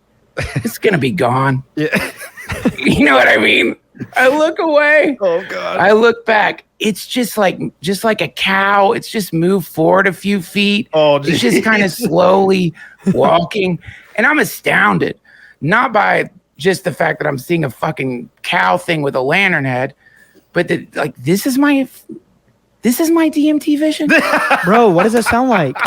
That was me at 18 when the entities, there's a little bit of context here, Duncan, but anyway, when the entities started mooing at me like a cow when I was 18, and I was like, this is my fucking experience. Yeah. This is what you get. Yeah, Terrence McKenna's got the self-transforming fucking machine elf tykes that are like jingling hyperdimensional baubles. I get a fucking cow with a lantern head. That's where I'm at. Your dad's got angels in his backyard blowing him over. I'm looking at a fucking nightlight fused with a cow. Yeah, you know what I mean? This shit can't even move. Yeah, it can glow. So I'm like, I'm explaining. I'm like, I just told them that, and that I'm gonna pass out. Like, this is a boardroom full of like these execs. They're like, that's cool. There was no like, what? That's fun. So, I don't know how to like respond to the. I think every person on the planet is psychic, and I think absolutely. And also one of the things I love about Buddhism and what you're talking about in Zen Buddhism, there's obviously differences in the lineages of Buddhism. Some are more like, some have deities, some don't, some are but some are atheistic or whatever. Yeah. One important thing is like the term itself, Buddha. This just means awake. It's like it means and and also the every single one of us will be a Buddha. Yeah. And so one of the things that apparently happens when you like actually like gain enlightenment or whatever they call it is that you not only remember all your past lives, but you see everyone else's past lives and also their future lives. And so the implication there is that you get out of the time-space continuum, and they know what your name will be when you become a Buddha. You see the whole thing, the great, beautiful tree. Y'all probably know the name of this. What's the name of the tree in Norse mythology? What's it called? Yggdrasil. Yeah. So the world tree. Now Buddha, he was sitting under what's the Bodhi tree, as they call it. But I think what's cool about any like wisdom tradition worth its weight in salt is it has a fractal quality. You can look at it literally. There was a guy who sat under a tree and gained realization, or you can look at it from the perspective of that's humanity sitting beneath the eternal. How do you say it again? Yggdrasil. Yggdrasil. Yeah, sure. Yggdrasil. That's how we. Man, you play God of War. Come on. Yeah. No, I know. Again, I'm not your dad. This is why I'm saying the angel appears. I'm not remembering shit. Except we got the God of War reference. Yeah. I love, but God of War, but Yggdrasil. Yeah. Here we have humanity sitting underneath the tree that I think represents all the connections, the hyperdimensional dendritic connections that we can't see all of them. We see there's space in between you and me and this and that. So we perceive ourselves as separate. But I think, from that perspective, you're looking at a being that suddenly tuned in to the totality of what these gardeners are part of. And which is why, I don't know, some people don't know this, but upon gaining realization, Buddha actually bows to the tree first. That's the first bow, which is like, thank you. That's so cool. Isn't that cool? That is so cool. Yeah. So I think we're all part of this beautiful, this incredibly beautiful and rare expression of the infinite that reminds me of like a tree or a garden. I don't think there's any the reason all the parables always go back to gardeners and farming and like all of these things is or fishing. If like, let's say we're not in the CIA. Let's say are you saying you are? Dude? What? I applied. I saw that. That was hilarious. I got super stoned went on the CIA's website, which I like to visit from time to time because I used to be scared of them, so I wouldn't even go close to it. But because of the Freedom of Information Act, the CIA, like... Oh, our producer is applying right now. He just pulled out his phone. No, He just pulled out his phone. He's applying right now. They're too big. I'm telling you, man. They're trying to keep smallpox. They're trying to keep weaponized smallpox out of North America. They don't need UFO stoners applying for fucking jobs. Give them a fucking break, please. They're a little busy right now. All right, they're trying to prevent a fucking nuclear war, and all of us are like, I'm gonna apply to the CIA. Like no military experience. They're busy right now. Not on top of that, they got to visit the fucking Bledsoes every couple of months. They got their fucking hands full. But oh my god. Yeah. But what I love, one of the funny things that they've done, and it's super smart, is instead of denying any of the shit, they just put all the Freedom of Information shit on their website. Yeah. You think like any of the stuff I'm saying or these guys are saying is strange? Go to the fucking CIA archives. We seem like squares. They've got like they admit the programs that they've done. They've got drawings of the fucking reptilians, maps of hyperdimensional consciousness. You name it, it's there. Freedom of they blacked out a bunch of shit, unfortunately. But all I'm saying is it's like their response is like, yeah, sure, there you go. It's real. And because they're not trying to hide it, people are like, oh, that can't be real. That must not be. You know, it's like so smart. Yeah, you like discredit it in your own brain on your own volition. You're like, if they're willing to put it publicly on the website, it must be bullshit, right? It has to be fake. The cool thing about applying for the CIA is that, first of all, number one, I mean, I know I'm not getting the fucking job. Like they're you know what I mean? They're looking for like, they're looking for people who are like, I haven't gone to graduate school. So number one, I'm right. Yeah, you need a master's typically. Yeah, something like that. But the funny thing about it is when you apply, I'm already again, I obviously wasn't seriously trying to get in the fucking CIA. I don't want a job like that. That sucks. I don't want a job. I I podcast. I'm a comedian.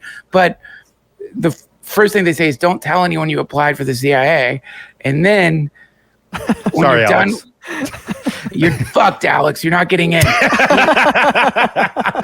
The other thing is that they say, if we're interested, we'll find you. And it's the most sinister It's like shit. the Freemasons. Whoa. Yeah. Whoa.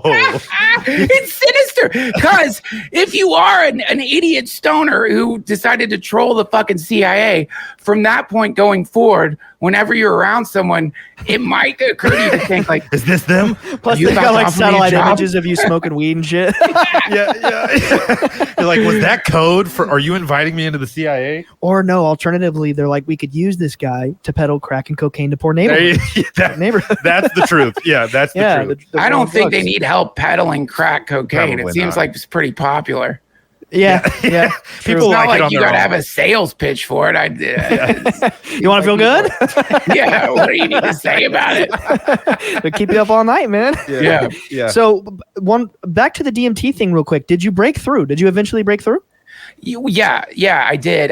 It was like, I'm happy to say that the bovine lantern-headed creature was actually hanging out, I guess, like on the outskirts of whatever that vortex is that you get pulled into when you break through. And I had the experience of being drawn into some very familiar, for lack of a better word for it, energetic water slide or something like. Yeah, you know, like in you know, instantaneous familiarity with it, so there's no fear. You're like, oh, this place, oh yeah, the old energy water slide that leads to the center of the universe. You know, like I love going down this water slide. And then I was brought into it was some kind of technology. It felt like I was in a nucleus of something technological. There was an invitation, a sense of invitation, like go deeper. Yeah. And I was recognizing that, oh, this is like death. And I was so happy with Burning Man and being there that I don't know, you know, when you communicate, you sound like you're talking, you're emanating these ideas and it's responding. So my emanation, my thought emanation was, but my friends, I want to be with my friends. And its response in the most sweet, benevolent way was, you can always go back there. And then open my eyes and I'm back. Wow. I'm back. Wow. Yeah. And from that caused me to revise my conceptualization of reincarnation itself. Like from that, now when I think of reincarnation, or when I think of like the possibility of taking on another birth, if you want to take on another birth, is that currently the idea is you start as a baby, or and then you like go through your whole life. But again, this is from a DMT vision. I don't have any scriptural or scientific backup for this, but I think probably it's more likely that you can jump into your life, like frames. So when you let go of this body, if you want to, you can, take another birth. And again, all of this, at least from the Buddhist perspective, really does depend on your consciousness when you die. Like if you die scared, angry, freaked out, it's not like you don't have as much control over like right taking your next birth, which is like, could be good, could be bad, but you want to do fucking reincarnation slots? No thanks. This is why this is why they say meditation is the preparation for death, because it's more like pinball, probably just being fucking bounced around the cosmos between lives. There you go. Exactly. That's it. Exactly. But yeah, I think that, you can actually sort of drop into periods of your life if you're interested in going through that again, and how that works or what that is, or I don't know. I've got a lot of theories on that, but I'm not really sure. That's the first time I've heard that, and that is epic. Yeah. That's profound, man. It's cool, right? Like it's so cool. And you learned that from DMT pretty much? Is that what you're... Well, I'd thought about it a little bit before then, but I'd never taken it all the way. Like essentially, like, right now I'm kind of obsessed with just the idea of like data itself, and sort of, what I'm so I'll try to summarize it.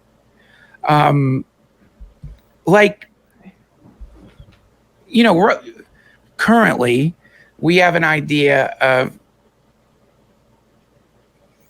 the traces that we leave in the world, right? Like if you've ever seen forensic files, you know that like if you like are murdering somebody and they've got a cat or a weird kind of carpet or whatever it may be, and just a little strand of that gets on your shit, and they get not literally your shit, your clothes, whatever, just from that strand, they can like find out everything. We know about this, with DNA too.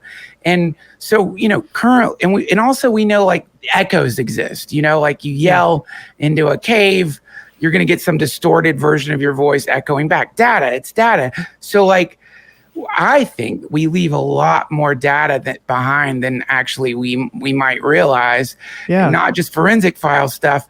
Quantum data fields are left eternally vibrating in the time-space continuum, meaning that a future technology, an existing technology could theoretically be able to take those data sets and then simulate them, replicate them, produce an identical replica of whatever you were at that time, meaning that this idea that we have of death, there is the real potential that you are going to be non-consensually resurrected by some alien scanning device or something that just is curious about what life was like on your planet. And again, if you get into simulation theory, I think that's a great explanation for why a simulation. Like we've got the James Webb Telescope. It's incredible. Talk about cool. Age of Aquarius. That's how you know it's happening. Anytime you get like a grander view of the universe, it shifts global consciousness. James Webb Telescope, it doesn't just give us cool. That's a good point. That's a very good point. Yeah. That's a very fucking good point, when we see by the way. More of the universe, it pushes or when we observe deeper levels of reality. It's an apocalypse. Anytime a technology like that happens, it's a literal apocalypse, the lifting of the veil. And the James Webb Telescope is for sure literally lifting the veil in the sense that it's able to peer through what was the problem? Light or cosmic dust. Right. It's able to peer through the cosmic dust. It's a fucking veil. It's pierced the veil, and from that we're now seeing backwards in time. So going along with the lifting of the veil, we're also experiencing for lack of a better word, a kind of technological time distortion. Don't forget a reconfiguration of time. July 5th, they fired up the CERN thing too. I think it's been kind of nuts after that. Are you doing okay on time, Duncan? Do we need to get you out of here? I'm fine. I'm really enjoying this. Oh, perfect. Fuck awesome. Yeah, let's go. Because my producer's been like, we're at an hour 30, but that's for you. We have all the time you want. But anyway, so now that we're good on time, Duncan, you have a beautiful mind. Let's do a Trinity vape. You ready? wait, this is the third Trinity vape. This is the Trinity this is of the the Trinity. final one. This is the final one. This is it. And all right, 1, 2, 3, let's hit it. Yeah, we're truly enlightened now. We're truly dorks. I know. Bro, I'm wearing a fucking pink flamingo shirt. You think I give a shit? Awesome. Ryan, you're awesome. I don't give a shit. We are supreme dorks of the universe. And look at us now, world. We're killing it together. Hey, I'm going to announce this to the world. Okay, so full disclosure, back in November, this is going to be a deep cut. Okay? Back in, actually, maybe it was October. Mm-hmm. We did the Dune episode. It'll come back around, Duncan. But we did the Dune episode, and I was like, I'm curious about mushrooms. Yeah. And then I was like, when I do them, I'll tell the world. Yeah. Well, what the world doesn't know yet is I ended up doing them literally a week later and haven't talked about it publicly since. Ever. Yeah. And I've had a private journey with that, like elevating myself and like reaching deeper understandings of my traumas and things like that. A month ago, major announcement to the ohmies. That's what we call our listeners. It's like homies, but we throw the ohm vibration in front of it, you know? I did DMT. I did fucking DMT. I broke through. Do you mind if I want to hear. I was hoping you'd ask. So, first hit, felt giddy. Oh, wait, hold on. I'm sorry. I've got to send this part to the CIA. Okay, go ahead. I thought we were done with that exercise. So, first hit, you feel giddy. Second hit, you're like, whoa, what the fuck? And everything's like really far away. Third hit, what happened was before I even hit the pillow, I was literally like sucked inward. I felt the saliva going all the way down my throat. That was the last physical sensation I had. And then it was like I was ripped from my senses and I was in a black void. And it looked like space, but there was no stars. It was just a void. And in the totality of the void, I saw an abstract face of the divine feminine. That's how I understood it. It was like the goddess, but it was not like my dad saw. He saw this beautiful lady. I saw this terrifying fucking abstract form that looked like waves of magenta light. Kind of like Color Out of Space from H.P. Lovecraft. Shout out H.P. Lovecraft. No, anyway, bad guy. We did an episode on him. Come on. Yeah, I know. Yeah. We love your books, H.P. Yeah, we already did the whole disclosure on that. They can keep up. Anyway, so I saw this outline of this goddess, and then the vision changed because I opened my eyes, which is a no-no. That makes things like really fucked up on DMT. And I opened my eyes and I saw one of the people in the room with me, and the room turned into like kaleidoscopes of like rainbow colored light shifting. And I saw this guy, and the immediate sensation in my mind was, oh no, they're doing a shamanic ritual to trap me here forever. And then it changed. And they were playing shamanic music in the background. And it was this kind of like rhythmic drum with like chanting. It wasn't like om chanting. It was like more like shamanic chanting. Yeah. And the face of the goddess had changed a little bit to where I could see its perspective relative to this structure I was in. But the structure was made of like complete rainbow light. And the face of this entity was like dancing through the structure like a wave, while simultaneously being made of abstract waves of color. And she was communicating to me through feelings. And what she communicated, this is why I brought this up. What she communicated to me was that the only way I could ever reach my true potential, or anybody for that matter, is if we shun any sort of fear or any sort of desperation to understand feminine force of energy, because you know my avatar is a male. I'm literally a straight male. I never cared to identify with feminine energy, despite the fact that my father is like literally famous for seeing a goddess. Anyway, she communicated to me through feelings that the only way I could reach my true potential is if I embrace my secret, dormant, feminine, creative energy within me, like go deep within and unlock it. And I like begin to let go of what that meant. and the abstract waves making her face turned into all 7 colors of the rainbow, and where she was like seemingly moving to my left, metaphorically speaking, I mean reality was like folding in on itself. Yeah. She turned towards me. Those abstract waves turned into the 7 colors of the rainbow, and in a spiral, she flowed through me. And I had the sensation of like light entering my form and unlocking dormant energies within me. And I woke up, and 2 days later, you and I were scheduling the show. Cool. Love it. That's Beautiful. That was a beautiful experience. Yeah, it was very So pleasant. wild. Terrifying nonetheless. I think DMT is very intense. I don't necessarily think it's for everybody.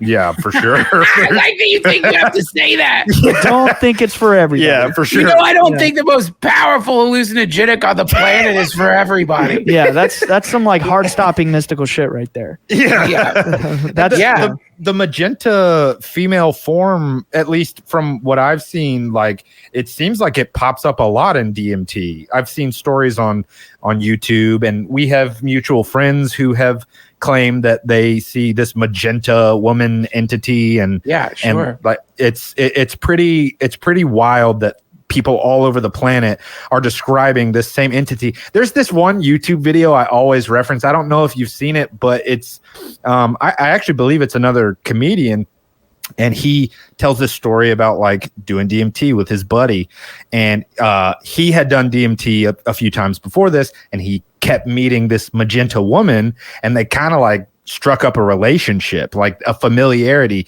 Yeah. He said he had the feeling they had been lovers over thousands of lifetimes, something like that. And then his buddy's like, "Oh, I want to do DMT," and his buddy does it. And when he comes out, he's like, "Yeah, there was like this purple lady, and she was asking for you. She was asking for you by name," and it was like that shatters any idea that there's no continuum in the DMT realm. Like, if there's an entity in the DMT realm, I see what you're saying. Yeah. Like, it's insane. It's insane. Yeah, right. Yeah, right. Yeah, those kinds of things are so cool, huh? Yeah, my wife said she's gonna do it and go in there with a shotgun and fuck her up. the lady that I had this experience with, because there was no physical body. I didn't even have a physical body. I didn't even know I was Ryan Bledsoe. It was your typical ego death shit. Like I had no clue that this reality was still here. I'm sure you know exactly what I'm talking about. I do. And I got the sensation that there was no physical body, but I got the sensation that it was spiritually like sensual, like metaphorically. Her dance was like this very fierce, yet also it was like both energies. It was like very powerful. Like I couldn't do anything to oppose this force, but it was also incomprehensibly beautiful. It was sensual. You know what I mean? Yeah. It was strange. And she was like, "Yeah, I'm gonna do DMT and go get her with a shotgun." So what? Yeah. She was jealous. His wife. Yeah, my wife. Oh, your wife. Yeah, she's like, "I'm gonna get that bitch." Oh, I thought she you meant you. You just told this beautiful story, and then you're like, "So I'm gonna hunt her fucking down." No, I got a me. special DMT shotgun. It's like Trey goes into the. I'm gonna make my shotgun smoke DMT. It's like zap it in there. Yeah. You just put DMT in the shotgun shell. You know what you described. Interestingly enough, it does have some parallel to like the Gnostic concept of sort of being trapped in matter, and then the being that delivers us from the sort of shackles of the demiurge, this thing that has kept us potentially infinitely sort of immersed in a web of matter and density and confusion is I believe it's called Sophia. Sophia descends down, and I didn't know that. Yeah, so you basically had like a really quick encounter with the first, the beginning of waking up, which is like you must realize like, oh shit, I think there's more to it than this, than all this density. But then also it's scary because when you realize like, God damn it, this thing that I've been thinking of is like autonomy or freedom. It's more like I'm like a one of those bugs trapped in crystallized amber. Like, how the fuck do I get out of here? Now, this is the beginning of the classic hell trip. You start imagining everyone around you as some conspirator trying to keep you locked into this particular node of the time space. And so the deliverer is Mary, Sophia. There's all kinds of names for her. And she's like this benevolent, compassionate, beautiful, sometimes erotic entity that shows up according to like where you're at. You know, for some people it's a purely platonic sense of being embraced by the mother. For some people it's apparently intensely sexual. I get a fucking cow, but like not even a sexual cow. Not even a sexual cow. I'm just thinking, like, God. Be honest, you didn't think the cow was at least pretty? Yeah.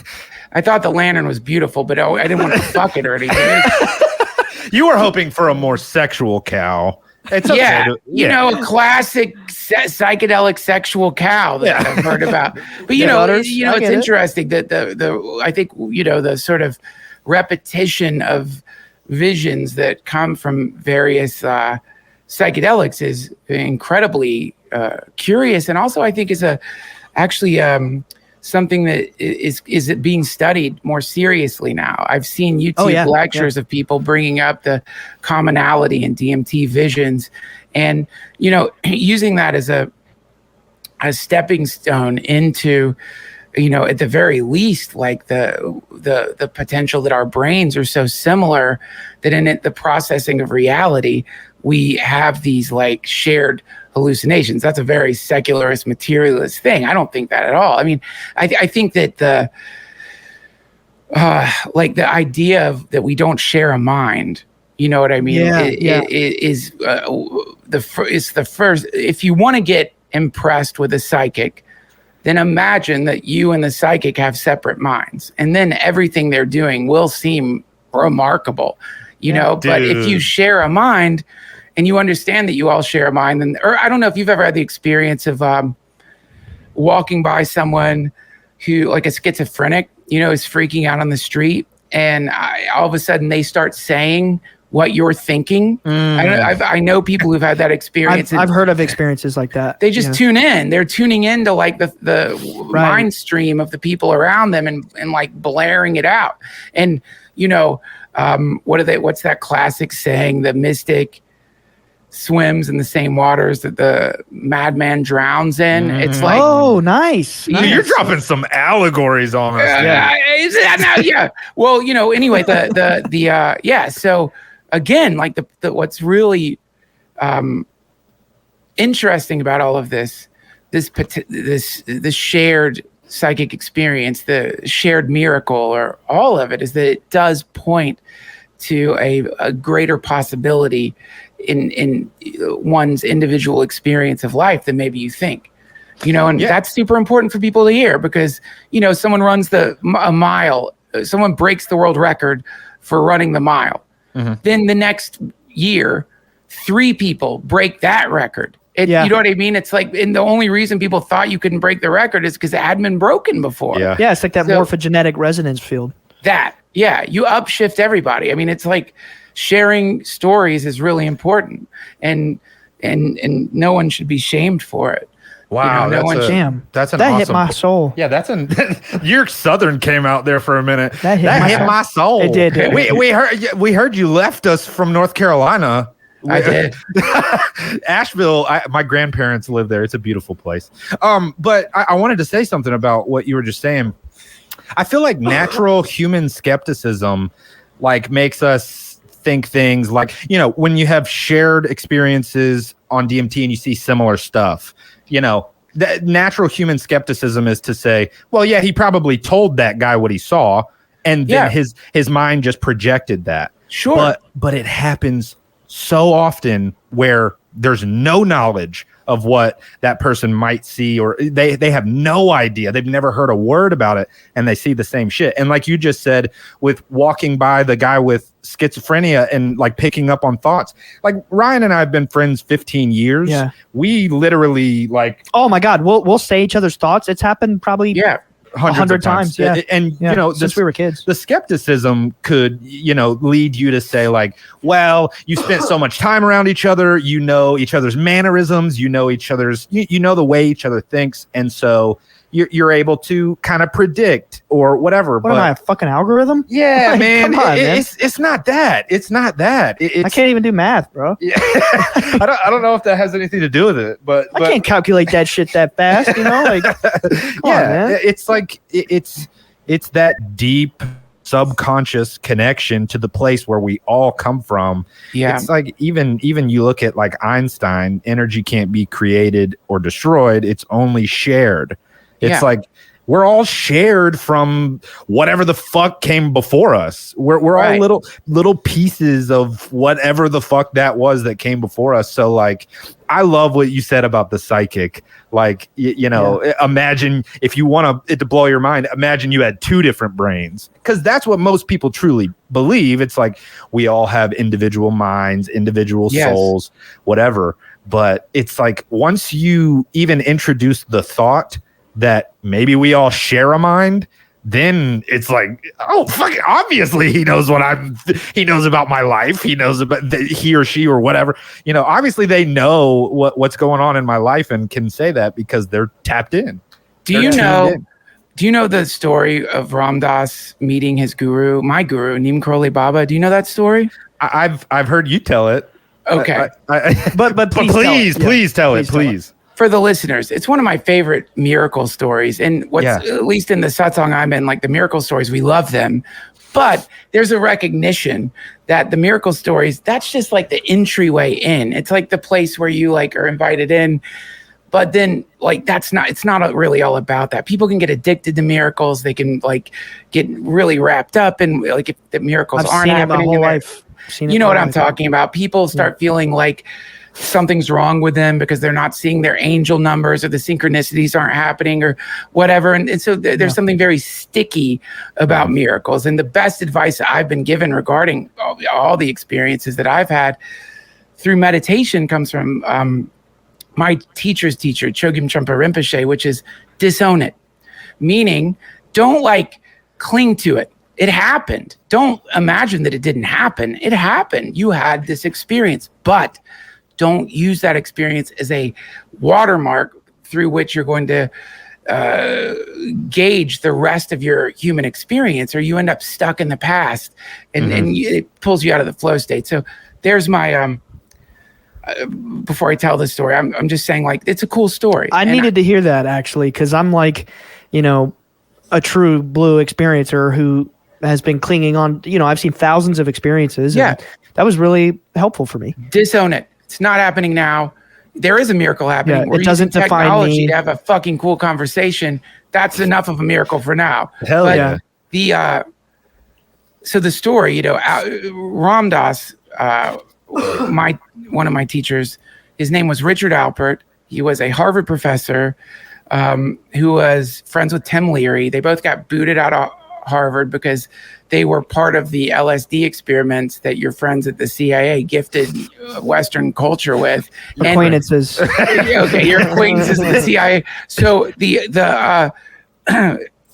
Alpert, that was his name at the time, was really from a psychological perspective interested in these states of consciousness that they were accessing through LSD because they were having some wild experiences. Oh, yeah. A famous one before like Alpert and Leary went their separate ways. Apparently Alpert was like in the basement of this house that they were all living in, having this like incredible LSD experience. He comes upstairs and there's like a housekeeper there who sees him, starts crying, and runs out of the room. Later, she told him that he was glowing, like he was emanating, like light was glowing out of him, and it freaked her the fuck out. So they were, before he went to India, they were having these wild experiences that didn't fit the current maps of human consciousness that Western psychology had been creating, and not for relative to like the civilizations that have existed on the planet for a very small amount of time. So he gets some acid, he goes to India with the intent of giving LSD to people who meditate and to get a perspective, like, what is this? anyway, he's sick of India, and he thinks it's garish. He thinks it's too too many gods. Too. He wants to go to Japan and study Zen. So he's fallen in with this guy, this like mystical guy who's a Westerner. And the Westerner has like invited him to come along with him for a little bit. And so this Westerner, one of Alpert's friends, has loaned him a Land Rover. And so they're driving through India in a fucking Land Rover, and this hippie that he's with, and because Alpert was like kind of blue blood, fucking Harvard academic professor. He was serious. He had a serious quality to him, and he's hanging out with this dude that looks like Jesus, and the guy like he's like asking him to drive him up to this place where his guru is, Neem Karoli Baba, because he needs help with his passport. Like his gurus in India, it's not just like they're helping you with like, the mystical stuff. It's very pragmatic, real world stuff. You go to them with like, it's a guide, a teacher. So they've been driving the night before. Alpert is like peeing, thinking about his mom who had died. Something happened. Yeah, who died? Yeah. Something had happened to her spleen. She died like a few months before. He was grieving. Terrible. So he's annoyed with this dude at this point. And so like he's like very skeptical about the whole fucking guru thing. And he's like, he doesn't want to let the guy, he's like ego's somehow gotten all tangled up in this fucking Land Rover. He's grumpy and he doesn't want, he's like afraid that the guru is gonna like try to like scam them out of their Land Rover. And so, you know what I mean? He's like, which by the way, if you're driving through India with a fucking hippie, you know what? Keep your hand on your fucking keys. You know what I mean? You don't know what's going to happen. I don't think it's the craziest. I don't think it's the Hare craziest. Krishna. Yeah. Just thinking of George Harrison. Yeah. So awesome. they get to this, like the base of this hill, and you can see at the top of this hill, there's this old man sitting on a blanket. The hippie just starts weeping. Runs out of the Land Rover, runs up the hill, full prostration to this old man on the blanket. Alpert is just like, oh boy, here we go. And then like all these people that have been hanging out with this guy, they come down the hill and they're looking at the Land Rover. And they're like, they're like, wow, this is a nice car. And he's like, fuck, it's happening. So then his friend comes back down the hill and says, Baba wants to meet you. So he goes up and he is standing in front of Neem Karoli Baba, one of the great saints of India. And the first thing Neem Karoli Baba says to him is, can I have your car? And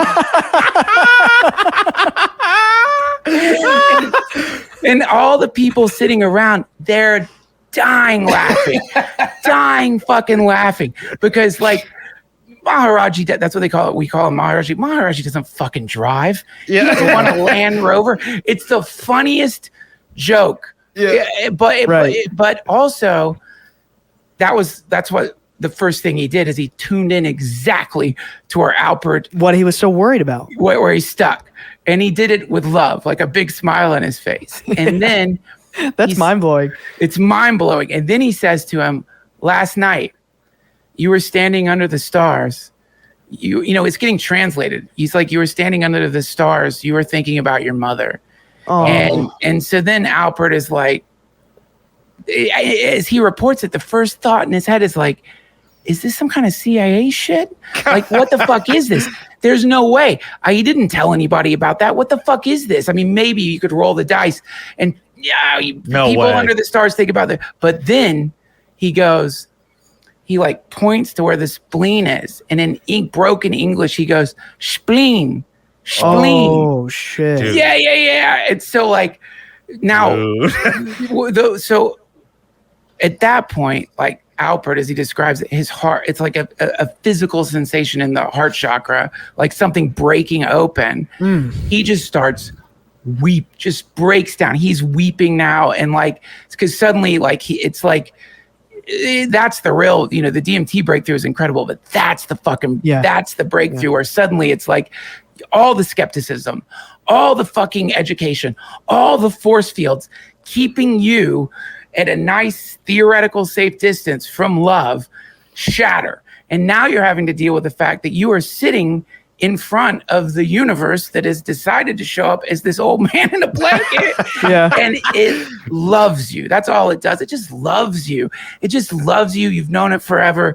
And so, and from that was the beginning of, Be Here Now and the awesome synthesis of Western psychology and Eastern philosophy and mysticism that Ram Dass was so incredibly talented at taking a lot of the ideas that they taught him and then saying it in ways that people like us can understand, because if you're not born in that culture, a lot of those ideas, they're not just like based on like a completely different language. They're based on a completely different experience with like monkeys. Like we don't have fucking monkeys running around here, So so the other stories of things that happened around Neem Karoli Baba that I've heard from other people who've met him are astounding. They're astounding, the stuff that would go on around him. And he would never take credit. He would always say, it's not me, it's God, it's not me. And but what does that sound like? Who? My dad. I was gonna say, it's a similar message. Any honest, smart person will not take credit for the miracles. And in fact, that should set off alarm bells if somebody that's where you go from shaman to sorcerer. That, you know what I mean? That's where you go from. Wow. It's a That's very deep, man. Whoa, you gotta watch out for that, because it's like I think that certain people, when they are open enough, it's like in the same way there's certain conditions for lightning strikes.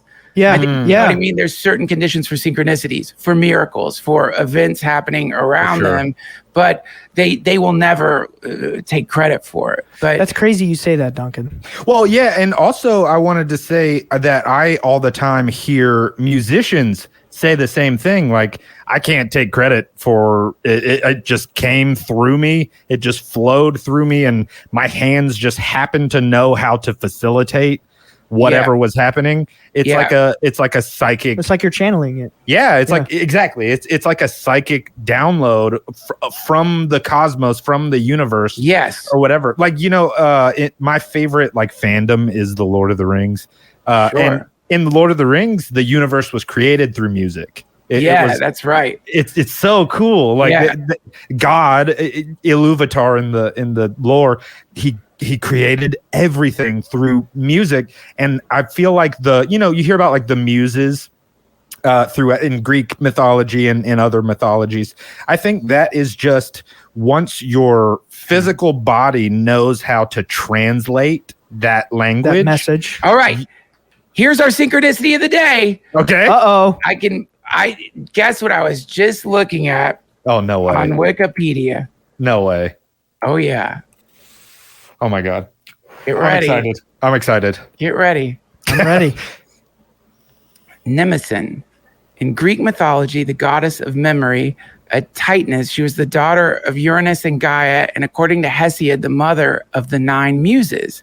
She gave birth to the muses after Zeus went to Pieria and basically fucked her for 9 nights. That's not the 9 nights and had 9 babies? Well, yeah, I mean, it's Greek mythology.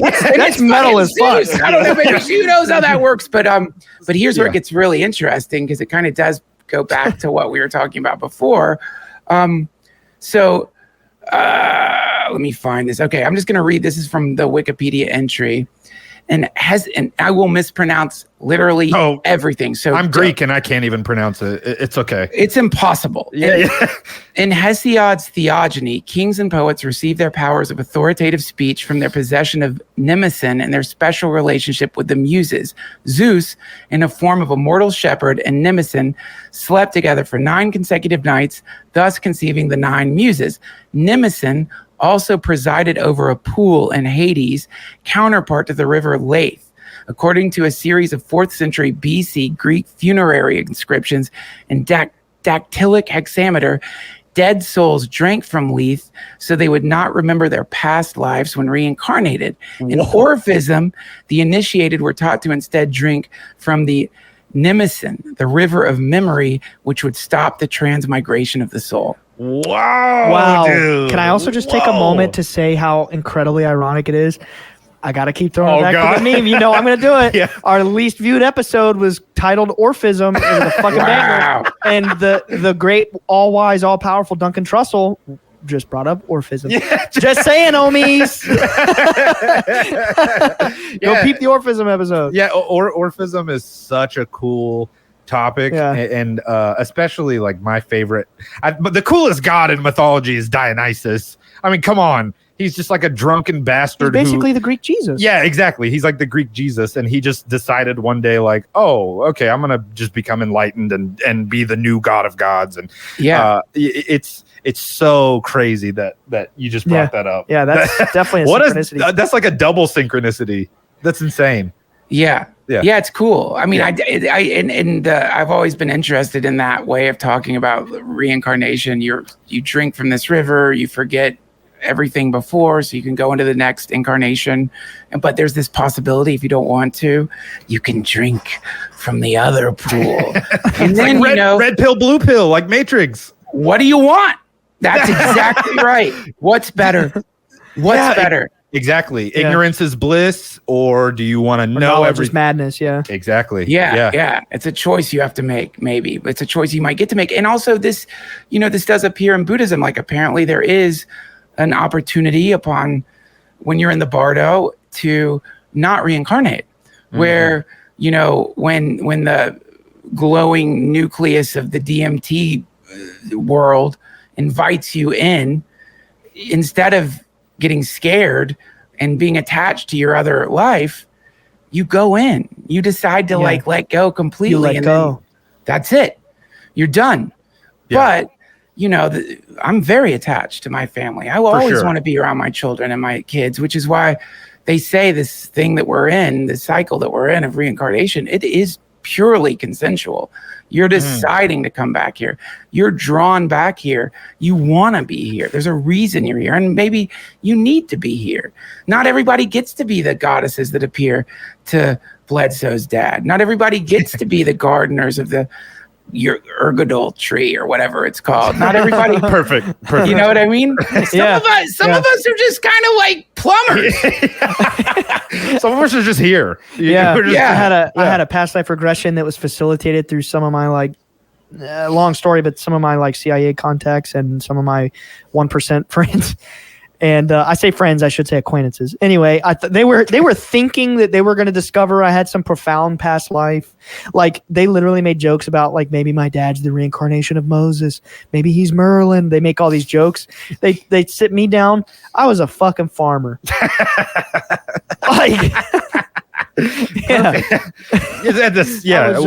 more? It was a fun life though. It was profound. I mean, you trust your acquaintances. I mean, maybe you weren't. Yeah, I know. That's what I'm saying. Like, maybe I don't know. Maybe there's some. Really. Moses had a speech impediment and didn't want to do any of that shit when he saw the burning bush. Yeah. You know what's crazy is that's also symbolic, because my dad has largely been hesitant about going forward with his story a lot, and just assuming, again, the CIA is the one who made this, and they kept saying it as a joke. Assuming that could even be possible, in the story, he has this brother named Aaron, who's the one who goes forth and speaks on his behalf. And I'm not kidding you, bro. That was the first name that my parents wanted to name me, was Aaron. That's wild. I'm out here doing this thing, and I'm kind of like pulling our family's message farther. No one in their right mind, upon being contacted by any hyperdimensional being, is like, yeah, sure, I'm in. They're always like, hell no. What the fuck? Oh yeah, sure. It almost destroyed our family. Yeah. Well, no, because you wouldn't. It's like, but also the problem is, like, if you say no, at least from a mythological perspective, to these beings, it's not great either. Like, look at what happened to Jonah. Jonah was trying to get out of the fucking deal. Look what happened to him. He got eaten by a whale, vomited out on some far shore. Like, and all allegorically, I think that represents what happens when you're not following your heart's intuition. You know what I mean? Like, you end up on a boat with people who are like, fuck you. The storms are all around you. It's the opposite of the lightning rod miracle situation. It's bad luck all day long. Just bad fucking luck, which, I guess is the hyperdimensional equivalent of when you drive your car off the road and you're like, things are bumpy and rocky. And it's not worth. It's like, because you didn't listen. Yeah. You should have listened to the burning bush.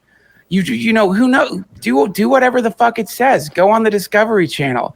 Or is I'm sorry, I don't know what channel it was. You said you were. Discovery. Yeah. Whatever the thing is, it's like very important to like follow those intuitions, listen to them, and then be honest about what happened to you. And who knows? Be open to the possibility that maybe it was a hallucination. Maybe you had a micro stroke, or maybe whoever knows. You're allowed to say, I don't know. I have no fucking idea. I'm telling you, this is what I experienced. Yeah, this is my experience. Right. And if someone's telling you that's their experience, and your first go-to is to shame them, or and your shaming instinct is coming from not your own wish to like shame them, but literally coming from mirroring the state that has been stifling and silencing so many people who have been having these encounters, then you become an agent of the state. Damn. You didn't even apply for the fucking CIA, and you've become a state censor. Yeah. You are now part of this like subliminal censoring mechanism and default reality, and you're basically telling people to shut the fuck up because you think they're crazy. That sucks. And that's violent, actually. That's a form of violence. Because what if you succeed? What if they did have the experience and you make them so ashamed that they don't ever talk about it? They don't share the details with all of us. We can do the sifting. We're like, we're vape bros. We can like, we're vape bros. We can look through the data sets ourselves. And, and from that, at the very least, maybe you'll come up with a cool name for a band, or maybe some lyrics for a song, or whatever. Sure. But just maybe whatever you're saying, it'll fall on the right set of ears. Somebody else who had the experience, who can then start connecting dots and then potentially produce a new map of the way humanity exists in the universe that we don't have the maps for yet. You've gotta fucking go for it, man. Get in the Land Rover. Go to the guru, whatever that may be for you. Go there skeptically.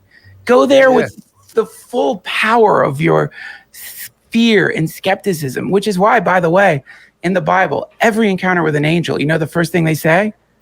Don't fear. Don't be afraid. Yeah. Fear not. Fear not, because we look fucked up. Yeah. Well, that too. They're like fucking. They look like blotter acid art, but like, it's like what the fuck? Yeah. You guys, I got to go put the kids to bed. Okay, for sure. Thank you so much for Duncan, doing this. Thank you. We love you. We love you so much. You're the best. Thank you so much for this conversation. It made my day. Thank you. Oh, it made our Trust me, year. It made our year. Yeah. Y'all are awesome. Can we do one thing? 1, 2, 3, and we're gonna say bye, guys, to our audience. Is that cool? Yeah. All right, you gotta participate. We're gonna do it. Ready? All right. 3, 2, 1. Bye, guys. Wait, no. You did that on purpose. You did that on purpose. Let me add to it. Hold on. We are a vape trinity now. Okay. Join. Okay. Can we say bye, guys, while blowing out vape smoke? I love it. Yes. Universal dorks. Okay. All right, guys. Ready let's for the fill countdown. up. All right. 3. Let's fill up. 2, 1. Bye, guys. Bye, guys. No, you missed the mark, man. It's okay. We'll get it next time. Okay, do it again. I stifled you. Do it one more last time. You gotta say I've bye never while tried to blowing talk out. while I'm Now my saying throat is burning, but I love it. All right. We gotta say bye on the blow. Yeah. Okay. Right. Fill up, Duncan. 3, 2, 1. Bye, Bye, guys. guys. Thank you so much for watching. If you want to see more, check out our other videos. And before you go, don't forget to subscribe. See you next week. Peace.